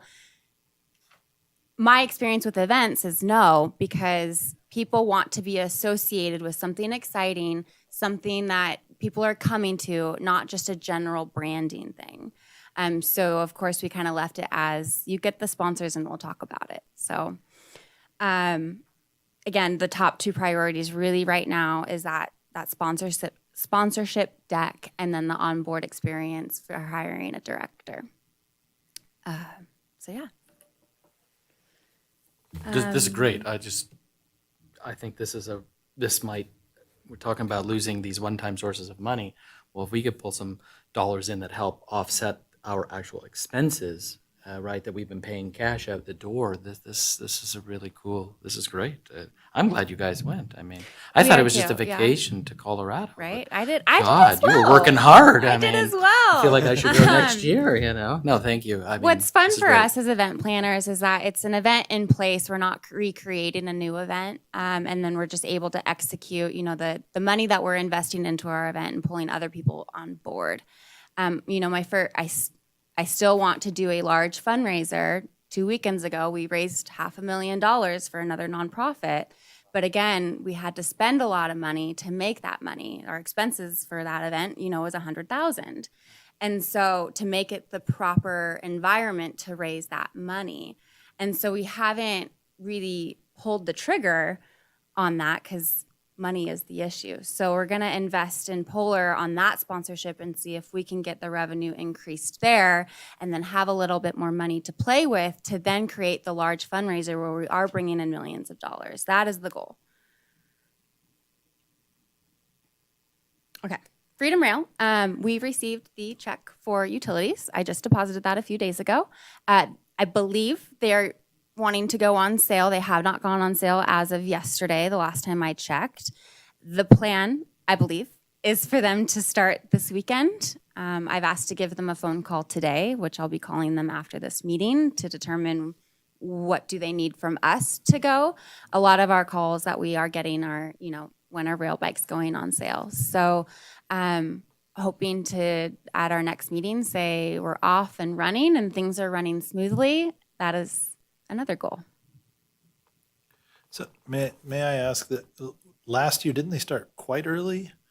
Is there April. just broad brush difference between the 2 years why they're not up and running yet?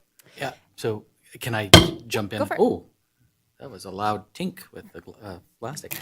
It's two issues. One was reconciling the revenues. So we still had an issue where they owed us some monies on the revenue side. The other piece of the equation was this almost $12,000 for their half of the utilities. And that was just resolved by virtue of receiving the check last week. So there was a check that was mailed, presumably, I think 3 or 4 weeks ago. We never received it. I re-engaged them and asked them if they could overnight another check, a replacement check. So we needed to get those two things cleaned up. But you're correct. Under normal circumstances, they probably start in April, so. That is correct, yes. Mm-hmm.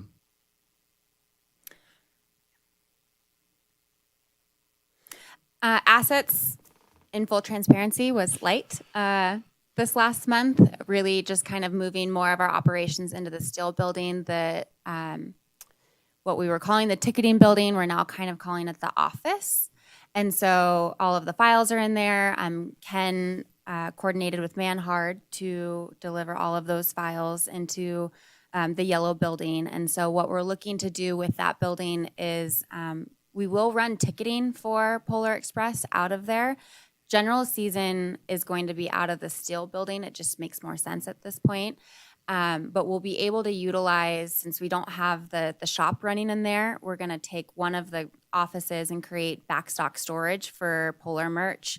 I hopefully for the other one want to create a meeting space so that we have a meeting space to meet at moving forward. Still cleaning up that office. And then really it's kind of a clean slate at this point. So we're just, each time that we're there running trains, we kind of go in and do something new to kind of keep it clean. Yeah, real quick, as far as the electrician on your list, I think Gabe can show him where the external underground pull boxes are for the conduits that run from one side of the yard to the other yard, because he's going to want to run some additional conductor wires through there. You may also ask him to take a look at the somewhat outdated solar system. The batteries for that solar system were put in 2009, and they're conventional lead core batteries, and they're, I'm sure, shot. I'm not sure if that system even functions at all at this point. Okay, all right. Thank you, Ken. We apparently one of the new operations people with Freedom Rail was an electrician and is currently. So I've kind of been waiting for us to be at the depot at the same time to have them just take a peek at it. And if not, bringing someone in, so. Board relations, in an effort of hopefully efficiency, as I mentioned, we put the meeting minutes through a transcribe service this last meeting for the May 11th meeting. Generally speaking, we spend about 2 to 3 times the meeting plus the meeting going back through the recording and making sure that we capture everything. So we did save several hours doing that. However, as we saw, it wasn't a perfect system. So I do think spending more time on the transcribe will still eventually be less than the time listening back through it and us trying to transcribe it. So I want to try it one more time to see if we can perfect that system a little bit more, to save a little bit of our time and money on the meeting minutes. We're still trying to work through our credit card, working with Jennifer on that. So the card that we have works online, but any sort of physical location will not work, gets declined. So I'm ending up having to pick up things or using David's card if he's available to run that card. Say we have to run to Home Depot and get keys made. That's kind of where that's happening. Wells Fargo, I thought was going to be sending out a new card for us. They thought it was a Stripe issue. I've yet to see the card. So working through that, working through the payables. We have some issues right now with actually Carson City Public Works. We're working through that. One of our payments got posted to the wrong account, and it looks like maybe 2 or 3 more maybe got posted to the wrong account. So we're sorting through those 2 things, trying to identify and get those penalties taken off. And then Roy Street, I just talked to him yesterday. He is late on his June payment, so the 5% has been added. And he is mailing a check to our P.O. box for his June payment. We did preface that electronic transfer is preferred. At this point, I just would like to get the money. So we said, send the money any which way that you can. Status quo moving forward on board relations, commission meetings, accounts payable. We do have an upcoming meeting with VTRR to discuss the contracts with Commissioner Mitchell and Commissioner Hicks. And yeah, working on timelines. So the transcription, we used to use transcription where I worked before, and it will take them a few meetings to get used to the terminology and things that you're using. So don't necessarily Don't give give up on it right away. But what I would do is either you or Leah need to read through it. I think you would have caught a lot of the things that were on there. Yeah, and I read through it and I added in, all of the agenda items and things like that, and clearly missed plenty. I take some fault for that too, because I try to look for the bigger things, but obviously missing little things with the missing H's and things of that nature. And part of it for me is I'm probably doing 7 other things at the same time and trying to look at these minutes. So I'm going to have to, I'll do better. I'll just have to probably do it at night where I don't have distractions and I can actually, just focus on the minutes, and seeing how everything Admittedly, dives. on our end as well, it's putting more time towards it. In my ideal world, it was we're going to save all these hours and do this transcribe. This looks great. Add some things in, send it off. And I do think with the added time on the transcribe, it'll still be less than the time it was taking to re-listen to the meeting. And Yeah. And like I said, as they get more and more familiar with names, with voices, they'll pick it up. okay, thank you. So marketing is working, right? We're selling out across the board. We are finalizing a rack card. So since our team's not able to be at the STEAM Up, we'll be out of town. We're going to, Lord willing, with printing timelines, provide a rack card to the Carson City booth as well. I'm hoping for the VTRR booth as well, since we won't have our own booth with our information about the V&T Railway. I'm working with a different designer for this one that's a little bit more affordable to see if it works. I think it's similar to a transcribe service, trying to get a new graphic designer to get the feel of your brand and the way that, and the voice of your brand, et cetera, does take a little bit of time. And this was we need this now. So we're hoping to have that finalized. Northern Nevada Moms will be coming out. They were hoping to come in June. It doesn't look like it's going to pan out for this next weekend, but we're hoping to get them to come out. It's a very popular blog that is very Reno heavy, but they also do try to highlight the surrounding areas as well. They did come to the Polar Express and do a beautiful write-up on the Polar Express, so we're going to do one for the general trains. And we did send out an additional email marketing in the last month. It was so we had one. We announced Mother's Day in the start, and then this was just kind of the launch of general season, STEAM, all the dates, et cetera. remarkable open rate, 44%, which is really high, which tells me that our audience is very engaged. Anytime that anyone calls us on the phone, we say, the best place to go to get information is joining that email list. So we don't do those. They're not really consistent. It's more of on an as-needed basis. We did kind of teeter around the idea of, should we do a monthly roundup of here's what's going on at the V&T? I haven't completely dismissed it. It's just more of a matter of time at this point and trying to jockey the priorities and where we need to invest that time. I'm not put Allison on the spot.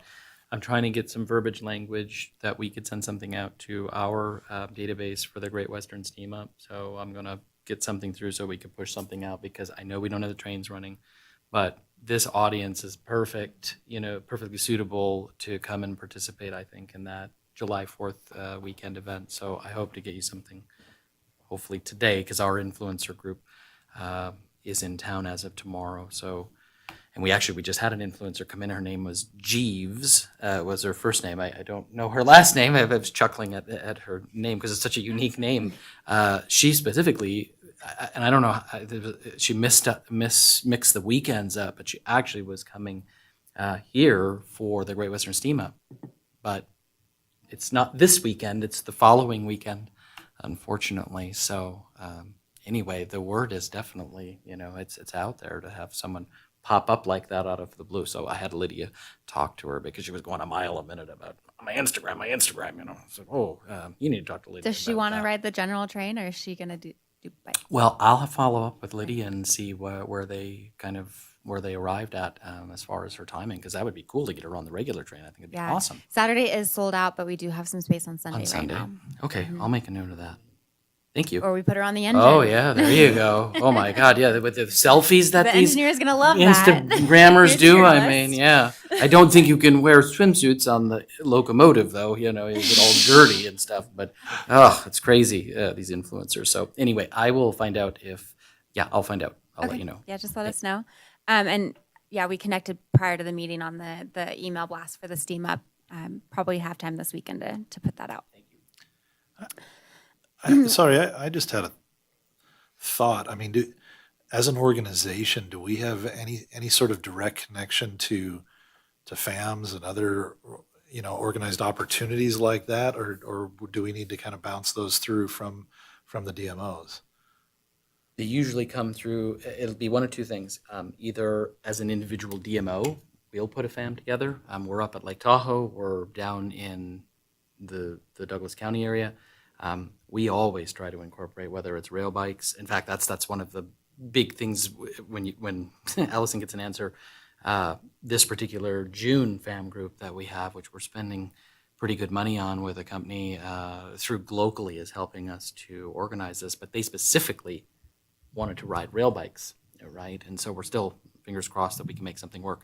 The Reno Tahoe territory also, there's opportunities through the territory as well. So there's 6 of us as DMO. So you have North Lake Tahoe, South Lake Tahoe, Virginia City, Visit Carson Valley, Visit Carson City, and then Reno Sparks, so RSCVA. We are a part of that as well. And so RAD Strategies, which is Rennell's, Dotson's company, they handle those sorts of opportunities on a territory level. And we have some rules around that. You have to at least have 3 or more of the 6 DMOs for us to consider something to make it worthwhile to spend territory dollars that we get usually through Travel Nevada on a grant basis. But yeah, I mean, unless Allison gets a phone call, I mean, we are always and I'll talk a little bit under 15 about something that we just undertook. But anytime we have an opportunity, we want to get people on the train or the rail bikes. Yeah.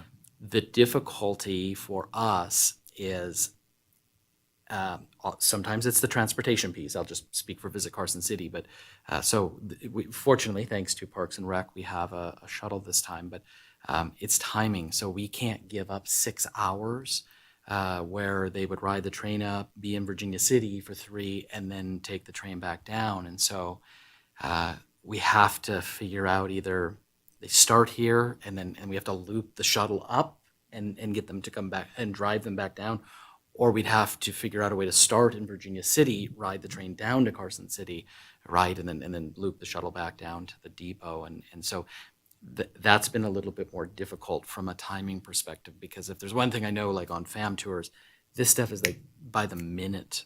I mean, literally. So, I mean, I have an entire itinerary for our Thursday all the way through Sunday for our June influencer group, and it's pretty tight. I mean, we have little buffers in there. If we run into traffic-related issues, kind of moving around from lake back and forth. But yeah, so I hope that helps to answer the question on the DMO level, and then on the territory level is usually how they come through. But Allison, you can add whatever you want.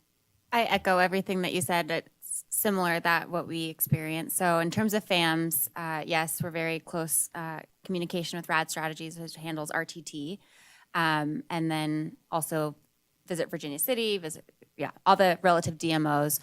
In terms of proactively pitching those FAMs, oftentimes there's a lot of costs associated with bringing them in, and so we don't, right? We just kind of piggyback on the DMO side, and time is the constraint.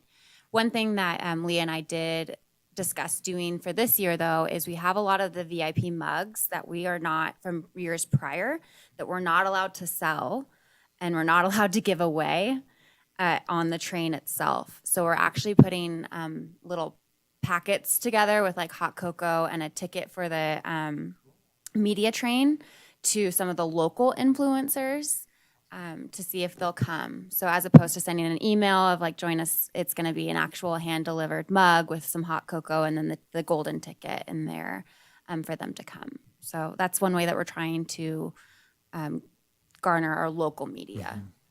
Could I add just, I forgive me, because I left out the efforts of Travel Nevada as well, right? And speaking specifically with the Reno Sparks Convention and Visitors Authority, they too have been great in bringing groups that they've had come into town, whether those are tour operators, receptive operators.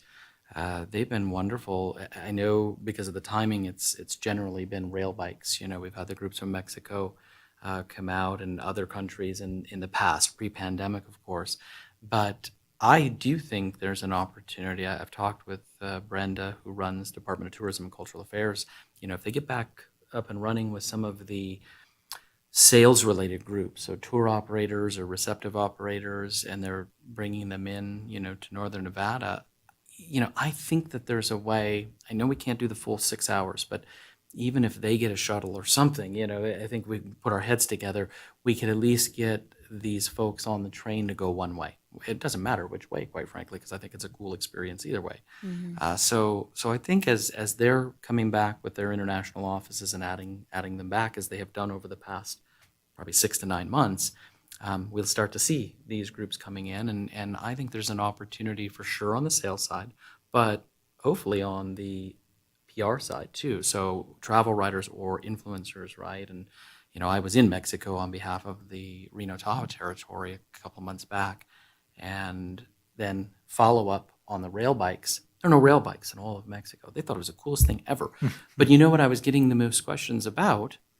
Polar Express. I had no idea that these folks knew about Polar Express. And so I realize this brings a whole new challenge, right? Primarily for Allison and team, because now we have to talk about group pricing, right? Because that's what they're going to want to know if we're bringing groups of 10 or 20 or 30 or whatever people up here versus FIT, right? One-on-one. So it's something that I've said probably for the past year and a half, like we need to prepare for this because travel's going to come back.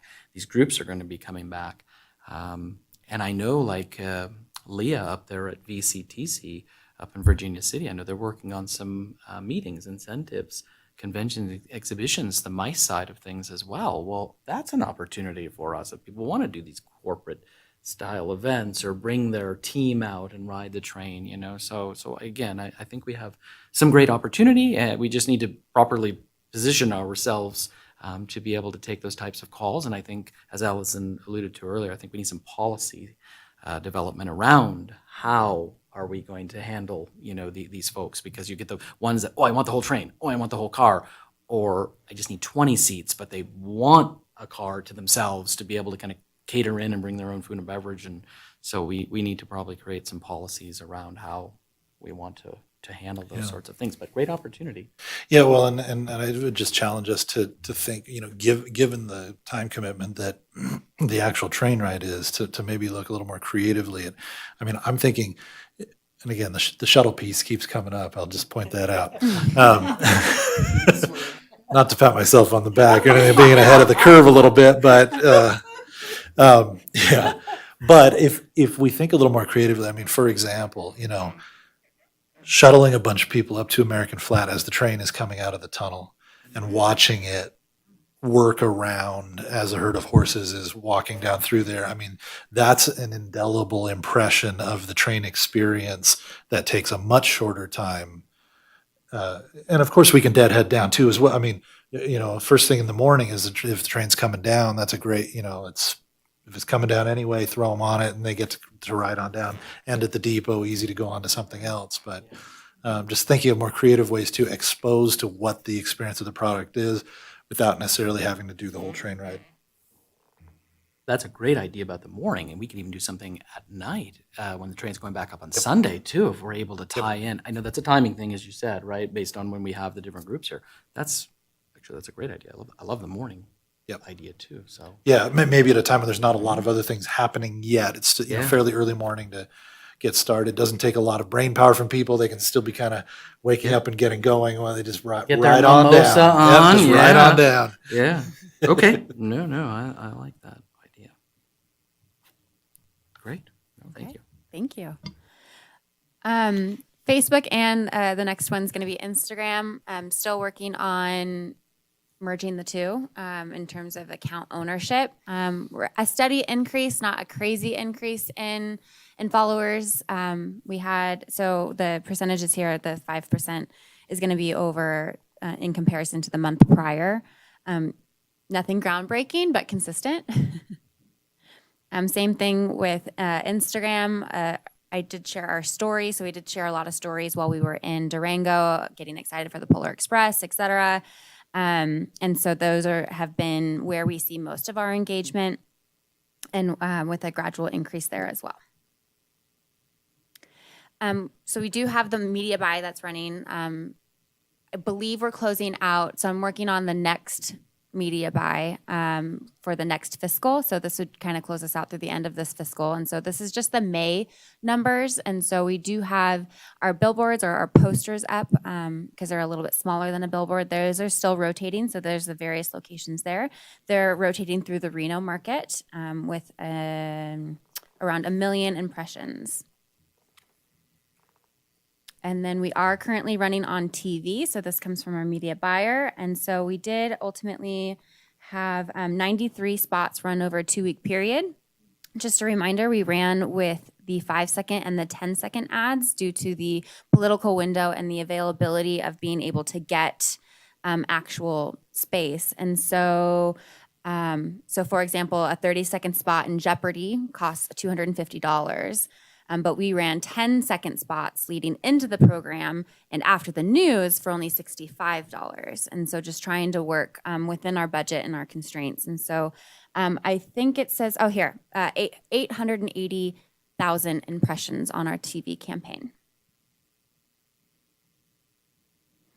And then lastly, we do have our online media search and display. And so we had 3,000 clicks through April and May. Here, the most impressive was the search campaign with a 20% click-through rate, meaning that they actually clicked through to our website. And so here, the goal would be 2%, and we did 20%. So we had around 250,000 display and retargeting impressions. And this will run through the end of June, and then we're putting the plans together for July moving forward. So here you can see the overall impressions on our ads. Website. So this is going to be. Yes. I just had a quick question about geographical targeting on this. I want to say it's a 30-mile radius of the depot. Okay. I can double check that though. Okay, great. And that's kind of a lead-in question to geographical response on ticket buys. I'd have to, well, that would go to our next slide, to our website. So this is going to be comparative of the previous month. So we launched the previous month. So clearly you're going to see a little bit of a decrease because there was an initial rush to get tickets. But we did have an increase in users, just a decrease on revenue. Again, we went on sale, everyone bought their tickets. Yay, I'm coming for the summer. And so when you compare it to the 28-day window prior, it's going to look, there's a 7% decrease.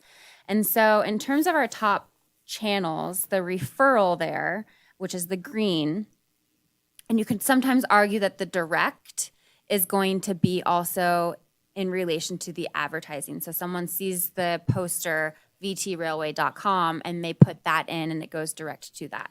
The referral is going to be they saw it somewhere else and they clicked on it and then they went to our website. And then of that, majority would be a new visitor. Again, that's a cookies thing that's also associated with that. And what was interesting, this is the first that I've seen a not set in terms of city, and that's our top city geographically that is going to our website. And again, my best guess, I need to talk to the Antos agency to confirm my suspicions, but it would be associated with the cookies and don't track my data. So when you go to a website, and it pops up and you ask it not to track your data, it's going to go to a not set location because it doesn't know where you're searching from. And if they're in a private browser as well. And if they're on a private If they browser, do it- correct. If they type it in correct. directly, it will not reference back to a DMA or a city. I do anticipate we're going to see more of that as people are starting to understand what that means to not track your location and to use a private browser. Reno being the second most SAC, San Francisco and Carson City. If you look at last month's report, Sacramento and San Francisco did bump up, which I thought means, again, our marketing's working. Can I just address, so Clay, I'm pretty sure we were probably buying on a DMA basis, so you'd have the Reno Verde DMA, and then we might have done the SAC DMA as well, but so that Reno DMA, it actually encompasses like Douglas County and all of Lake Tahoe, obviously Reno and Sparks, and then Virginia City. I think it even goes to Fallon and Fernley and but yeah, my recollection is, because then the other one would be the Salt Lake City DMA, which creeps a little bit toward the border, the eastern border, but I think our Reno DMA covers like a pretty good swath of northern Nevada, quite frankly. So I think when we start to analyze our ticket sales down the road, we'll probably see ticket sales from a lot of people throughout northern Nevada, but it would have been influenced by the buy that was being done. And our targeting, to the best of my knowledge, yes, is via DMA, via income, so a higher income bracket, as well as age. And so we're actually searching, originally I was starting at 55. I dropped it down to 45 around when we were doing Mother's Day, just because maybe someone wanting to buy something for their mother. But we kind of based it on what we were seeing at the depot. We were seeing, grandparents wanting to take their kids, someone trains back in running again, they wanted to come back. It was quite sweet. This last weekend, I had a gal come in and she was like, gosh, the last time I was here, I rode with my husband, and she just started crying.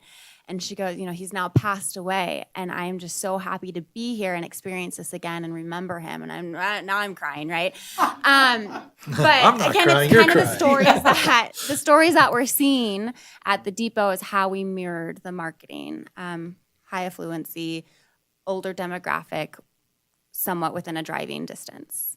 Is it possible fairly easy for us to pull billing zips for ticket sales Oh, yeah.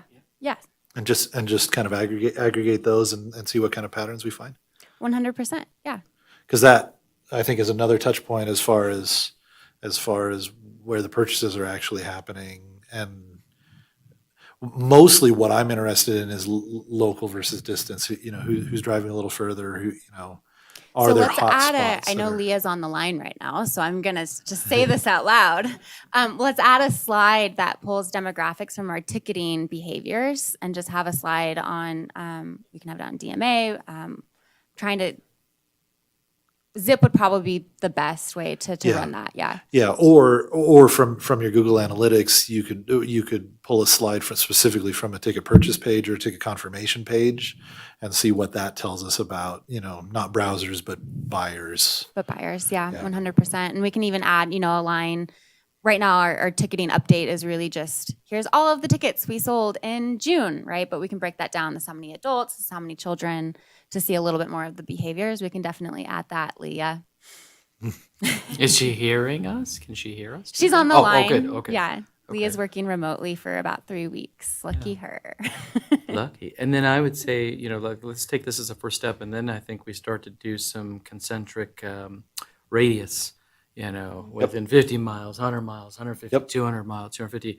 And I think I have something at work, because we do that for events, that I can share the zip analysis that sits inside those concentric circles, those radiuses of, it would be Carson City, but it's close enough, right? I mean, I know the depot sits a little bit further out, but I can find that, and that'd be some cool reporting, Yeah. I think, because we do that for ticketing Well, as well. Yeah, and once you line up that hotel sponsor, then we have a different piece that we can put in the mix. Yeah, and our shuttle sponsor with Story County, which has been wonderful. Tesla for the batteries to power up the facility. This is great. I like your ideas. Great. Are there any additional questions on the operations update? I know it's a little bit longer, but we had a lot.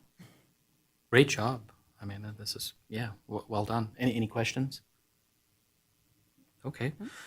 Thank you very much. And again, thank you for attending the PEX training and coming back with that great information to help us move forward. I will be going every year. It was quite That's fun awesome. and informative. Yeah, no, fantastic. I think Tom is not on, so we'll skip 14B, and we'll go ahead and move on to 14C, Attorney's Report. Mike Rowe. Mike, do you have anything you want to throw out there at us? No, there's not been anything unusual going on. Okay, wonderful. Well, thank you, Mike. With that, we'll move on to 14D, Engineer's Report. Mr. Candor. Yeah, thank you, David, and members of the board. I'll try to talk fast, as I don't talk fast enough as it is. Gabe has just more or less completed his first round of some fairly significant surface and lining work on the Overman embankment. We're gonna have to go back and touch that track up again, but it's looking a lot better than it was. And again, that's not the major reconstruction work, but pretty significant work. That's really what we just got done. Again, the boring stuff is the work upcoming. We're going to also have some work train and liner rental expenses coming in this month, I believe. Coming up this next year, the usual stuff. We're going to have to buy some ballast. We're going to have to do some resurfacing at the Overman. Gabe's going to run his ballast regulator, joint oiling. We're going to have to do a little bit of minor repairs, painting and rust removal issues, and a little concrete issue at the bridge on Highway 50. Relatively minor, but we're trying to get those taken care of. Gabe's still got his list to do some track welding and grinding when it rains again, that's fall. Miscellaneous work as required, some ditch cleaning, that'll be in the fall, and possibly culvert work there too.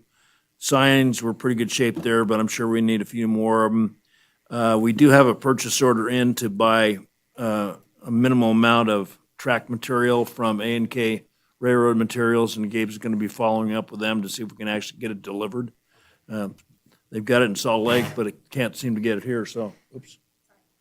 And then regular inspections, signal and track work. The one item I saved for last on the upcoming work is doesn't happen usually until October. We like to get the pre-emergent down for the chemical to kill off the cheatgrass. And the big question is, last year, we were able to get Story County to generate a check for us, so we avoided paying taxes, as well as if we went through Gabe, he was going to mark it up a gazillion %. You know how he is. And so I don't know if we can do that again or not. I know there's issues with a credit card, and plus he was able to get us a discount by paying in advance.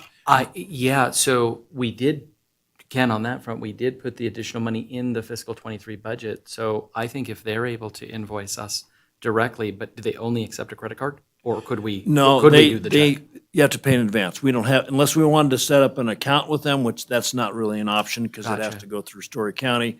We have to Yeah. pay in advance. It could be a credit card or a check. The way it worked last year, they gave us basically a quotation, and Jim was able to work with Story County to get a check cut Oh, perfect. for that Yeah. prepayment is what it amounts to. So- If we can do that again, we'll save a little Let's bit of do money. that. Jim, are you comfortable to help assist with that in July?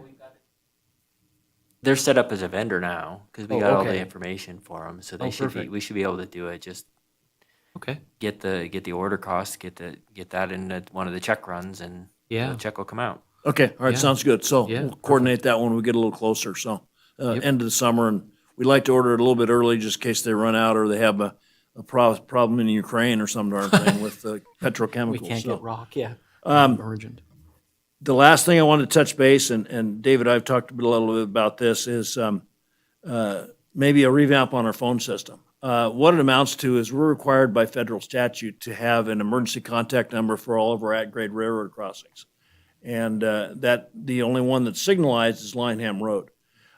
There's a stipulation in the statute that says if you're running less than 15 miles an hour, you can go with a telephone answering system, leave a message onto an answering machine, and as long as you take a look at that answering machine before you run any trains, then you're good to go. What it doesn't really cover is Lineham Road because number one, that's more than 15 miles an hour. Number two, that's the one that always where our problems are, where it needs instantaneous attention. And as you'll recall, last October, we had quite the fiasco. We had gates activated, and the emergency number was called. They left a message, no response. So Liz with the follow-on company to Art Wilson ended up calling Lyon County. The person they had at Lyon County didn't know how to get a hold of us. They called the Union Pacific Railroad, and the Union Pacific Railroad says, we don't have any tracks there. And then finally, it got dawned on somebody at Lyon County that I'm not sure if they called me or Tom. And we were able to, at that point, respond to the issue. Maybe that's one of the issues. The other thing is the emergency number that's on the crossing is the phone tree number. It's the same number that you would call to get information about the railroad in general. And when you look at that recording, it says if you have a vehicle stuck on the track, dial 0. Okay, and then general information about ticketing or rail bikes and this and that, which is good, but I'm an old guy. I never do anything except dial 0. And so that's what you get. And the problem that we've got is that during the polar, it was quite prevalent, is that we were getting a number of emergency phone calls, which weren't emergencies. How do I get to the depot? I'm lost. How do I get refunds? I need to get refund tickets. And because, they may have tried one of the other extensions, didn't get a call back, so their frustration hit 0. And the other thing that's wonderful is when you go through this phone tree, you don't know what number is coming through. So I get to talk to all kinds of extended warranty insurance salesmen also because we can't not answer emergency call. So if we can revamp that would really be helpful. Ken, could I ask you a question? What would your recommendation be to have a specific additional number just for emergencies that we put on the signage and remove it from? Yes. Okay. In other words, I say, let's go back to how it was before. Okay. Now, what we had was before, initially, we had an 800 number. It was $80 a month, and they had a phone tree of people they would call. They would call myself, Gabe, the chairman of the commission. Oh, jeez, and no, I'm Tom, busy. whoever Busy. else, and Allison. If we can establish whoever wants to be on that emergency contact list. Okay. Doesn't necessarily have to be 800, but someone really needs to answer that phone. Yeah. And the advantage with the 800 one is someone gets a person when you call in, and they can then It just rolls to then, the next. then they yeah. will get a hold of whoever. Because I'm not sure of, so I know that she mentioned they're getting 40 to 50 calls or whatever a day. We are also getting calls that are coming off, but then we get the same thing that folks were not able to get through. And so my team ends up taking these calls about their tickets, and we, of course, cannot address the questions either. And then so we're trying to put them back through so that, and tell them the correct number to push so they get Allison or Leah, right, who can handle the ticketing side of it. I know there are issues with the Freedom Rail as well, because that's forwarding to another mobile number. So when you hit that button, it goes to a different number. What I'm thinking it might be happening is either when somebody is already engaged with, say, Tina on the Freedom Rail side, either it's not allowing the calls to go into a voicemail, or people, it's going to Tina's voicemail, and that's why they're saying, we can't get a hold of anybody. Well, she's probably on the phone with somebody else and then picking up another call. And the same thing could be true for my team as well, right? When it connects through to our main number, it's, if we're on, right, it may go into a voicemail. And then if people, and we have a lot of people that don't leave, right, a voicemail or anything like that, and they're probably getting frustrated. So I don't know how to resolve that for the normal ticketing, the normal refunds, or they want to buy a ticket, or whatever the case may be. But I do hear what you're saying about the emergency side of things, and I think maybe we need to explore decoupling, press the 0, and just get rid of the emergency thing.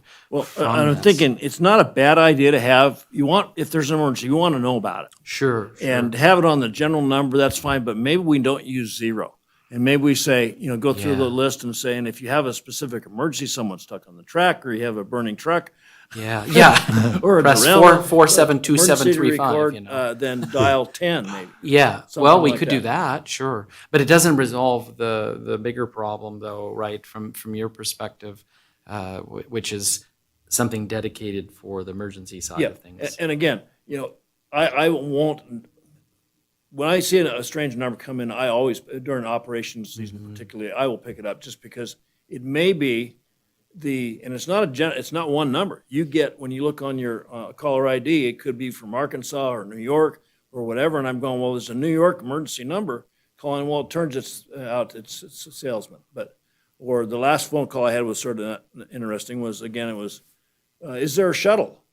To get back and forth. And I said, well, I don't believe there is, but give me your phone number and I will pass that on. So I called Leah, left a message with her, and I'm sure she called the person back. But it needs a little refinement. But my main concern is that, from a safety standpoint, that emergency number is something that we can rely on. No, I agree. Well, and I was going to say, it may be as simple as grabbing a Google Voice number, which can be forwarded or have its own voicemail. I mean, you can basically tell it what to do anything. It doesn't cost a thing. Yeah, and like I say, That's an that just idea. went way over my head, but it sounds good to me. Yeah. Yeah. Well, I mean, it's the same. It's the same as buying an 800 number. Basically, you just don't have to buy it, and you can then tell it what to do. Whether that's a voicemail message, or you can have it forward. You can change who it forwards to. You can have it forward to the main phone system at times. Sure. If trains aren't running, whatever, then it kicks them into the normal system, which would have a message for if it's an emergency. Here's how you do that. But it, and there are paid solutions too, Grasshopper and others that, And again, my concern is that when our state rail inspector comes up, or possibly one from Sacramento, and they say, let's try that number, see what happens. Yeah, nobody And it's answers a, the number. okay. Right, yep. In which case, we're not going to get fined or arrested or whatnot, which we could if it was real bad, but we'll get a nasty little report saying, fix the ticket, so. Well, I like your idea for sure about not making you guys the 0. I almost think maybe that should be the number that would go through to Leah and Allison, since probably predominantly the calls are about ticketing, buying a ticket or a refund, or maybe we just record the whole reorder the script, and re-record the script or something. So go ahead. I was Stephanie. just going to say, you could probably keep whatever the number is at the beginning for emergency, but not by not making it 0, because I think people think 0 is an operator that's ready, on standby. But if you made it pound 10 or just something different, but you still had it at the beginning of the recording, because obviously we don't want somebody to have to go through, all the choices first. Someone's dying there, you don't want them to have to sit. Option 47, yeah. Okay. Yes. Okay. I think I can talk to Allison or Leah about that because I think they recorded that whole setup or whatever with the grasshopper or whatever it is that we have, the cricket or whatever. So, okay. So we'll at least cover that part of it and then, yeah, let's look for more long term. Yeah. And anything I can do, Thank you. whatnot, I think I've already made enough problems already, so I want to keep my mouth No, shut, no, so. no. How many problems has Ken made? That's 6 that I counted. So, not that I was tracking. No, it sounds good, Ken. Yeah, and I cut you off because you were. I think you wanted to say something else. So if Yeah, I could stop it's you. not related to that subject. I should have said something. It's been my pleasure to work with Mike Rowe on this project since the early, basically, the early 90s is what it amounts to. And I know Mike has worked on reconstruction of the railroad even when he was in college. He was looking at, in the 70s, trying to help out get the railroad reconstructed. So he has been extremely dedicated to this project.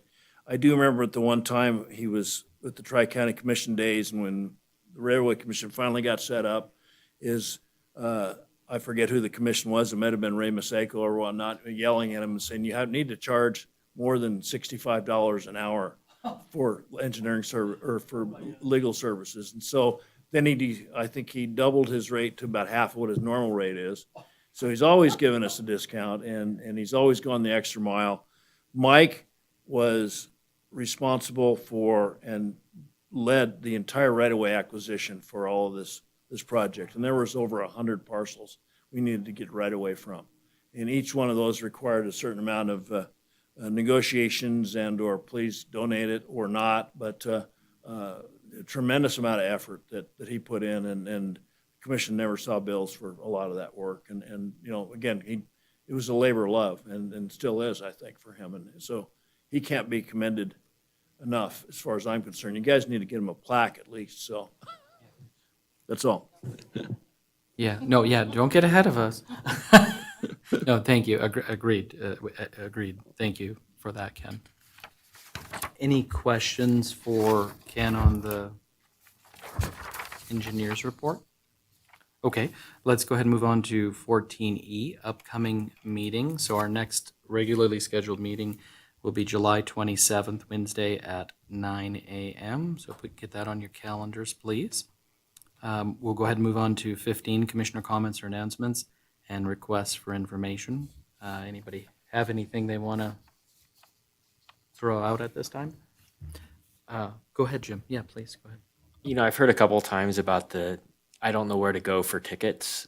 I think as part of the process that we're going through with the negotiations with Tom and the V&T Railroad, and we've got the rail bikes will come up next year. We need to start talking about having a better system of going to a single place for all the tickets, and then they can pick the ticket that they want. But this kind of, you've gone to the wrong place, or I don't know about anybody else. That's just not. I think we're losing some sales by doing it by having it divorced. I'll tell you. I think it's appropriate. I was obviously at the depot over the weekend, and a gentleman who's a photographer, videographer, he'd just come from Colorado riding trains, was here, then going to Oregon to ride, and I don't remember which train or trains he was riding up in Oregon. He had no idea that we existed, quite frankly, as a train ride, and so I spent about 15 minutes with him. Actually, Tom was in earshot because he had first engaged Tom, and then I wound up chatting with him. Very nice man, but he said the same thing. He said, "You guys are losing a lot of revenue." He said, "I ride trains all over the country, and yours is most convoluted setup as far as confusion between VTRR, Tom, VTRC, us, short line." The thought was that went into the canyon, even though it's really Tom's up top, and then you throw the Division of Museums and History with the Nevada State Railroad Museum, because you can go over there and ride the McKean or one of their cars around, and so he was very nice about, very diplomatic of how he brought his concerns to my attention, but he said, "I didn't know anything about you guys, and it wasn't until he was here." And then confusion up in Virginia City over our train versus the train that he had actually bought the ticket to. And so, yes, I totally agree, Jim, with your sentiments about that. And I think it's actually a bigger problem than we are probably even realizing ourselves, quite frankly, because most people may not be as vocal, right? And because they eventually figured it out. What I'm trying to have my team do, and I tried to ask this gentleman on Sunday afternoon, where did you start? Like, what was the website or the social media, channel or whatever medium that you started with? Like, how are you initially hearing about us? He couldn't remember back because again, he was doing this whole train thing throughout the Western U.S. That's what I ask my team when we get these frustrated calls as well, or the people that actually come into our visitor information center and realize that there's no train running on Wednesday, right? So we think they probably booked the train up in Virginia City, right? Not our long line excursion train, right? And so we're trying to figure out how are these people finding out about a train or in their opinion, the train, and then maybe that'll help us figure out, how to come up with a better solution. Because you're right, I think we have three different, and they're not competing, but three different ticketing options if you include the museum. I don't think people are realizing which one they paid for half the time. And I know that based on the people that are coming into the visitor information center, and some people are like, oh, we can ride a train over at the Railroad Museum, so yeah, I do agree with you, especially going through the negotiations with Tom. I think it's important. And then for sure with the rail bikes coming up. So yeah, we'll add that on our list of things to do. And go ahead, Jim, sorry. Add it to the strategic plan. Yes, yeah, perfect, yeah, agreed, yeah. I do want to give a personal thanks to Tom and his entire staff. So we, as Visit Carson City, are in the process of rebranding a brand new creative campaign, brand, the whole 9 yards for Carson City. And we have been shooting all over the place, as in video, let me preface that, not guns, but video, drone, photos, the whole 9 yards, multiple locations throughout Carson City. And on Sunday, we did the V&T. And I'll figure out a way to incorporate these into, maybe I can show them or something during the next meeting, but Tom was awesome. We timed this out with Tom to wait until the train, everybody, exited the train on Sunday night. And we started at the bridge and went up through Halfway House, through the Linehan crossing. We had cowboys, and these were professional guys, which was awesome. We had the actors, the whole 9 yards, sisters on the train, ran it down, backed it up, ran it down, backed it up. We got the train underway at 7:30 on Sunday night, so we met Tom's goal, but he was just fantastic. The crew was awesome, with the exception of they kept looking at the drone and the camera, so I heard Tom, stop looking at the camera, just look ahead like you're doing your job. But anyway, it was a wonderful shoot. It was something, this company that we used, some of these guys, one gentleman, he'd worked on Top Gun Maverick, the Mission Impossible movies. We had some incredible filmmakers who, when they found out that there was going to be a live action sequence with a steam train, with pulling the cars, it was like a bucket list thing for these folks. So we had these additional people as a part of this whole, that we are not paying full boat for, but they just wanted to be a part of it because they'd never been a part of a shoot with a steam engine, So we had the smoke and the steam coming out of every nook and cranny on this thing, It was pretty cool. So my hats off to Tom and the team, up there. So anyway, I just wanted to make mention of that, and I look forward to sharing that product with the commission to use as they see fit for marketing and PR purposes. So cool deal. So anyway, anybody have anything they want to say before we move on? Okay, thank you. We'll go ahead and move on to our final public comment. I don't see anybody that looks like they want to make public comment in the room. Is there anybody on the phone number? There are no callers on the line at this time. Thank you, Kevin. All right, we'll move on to 17, possible action. If I could get a motion to adjourn. We're adjourned. Thank you, everybody. And we got it done in just under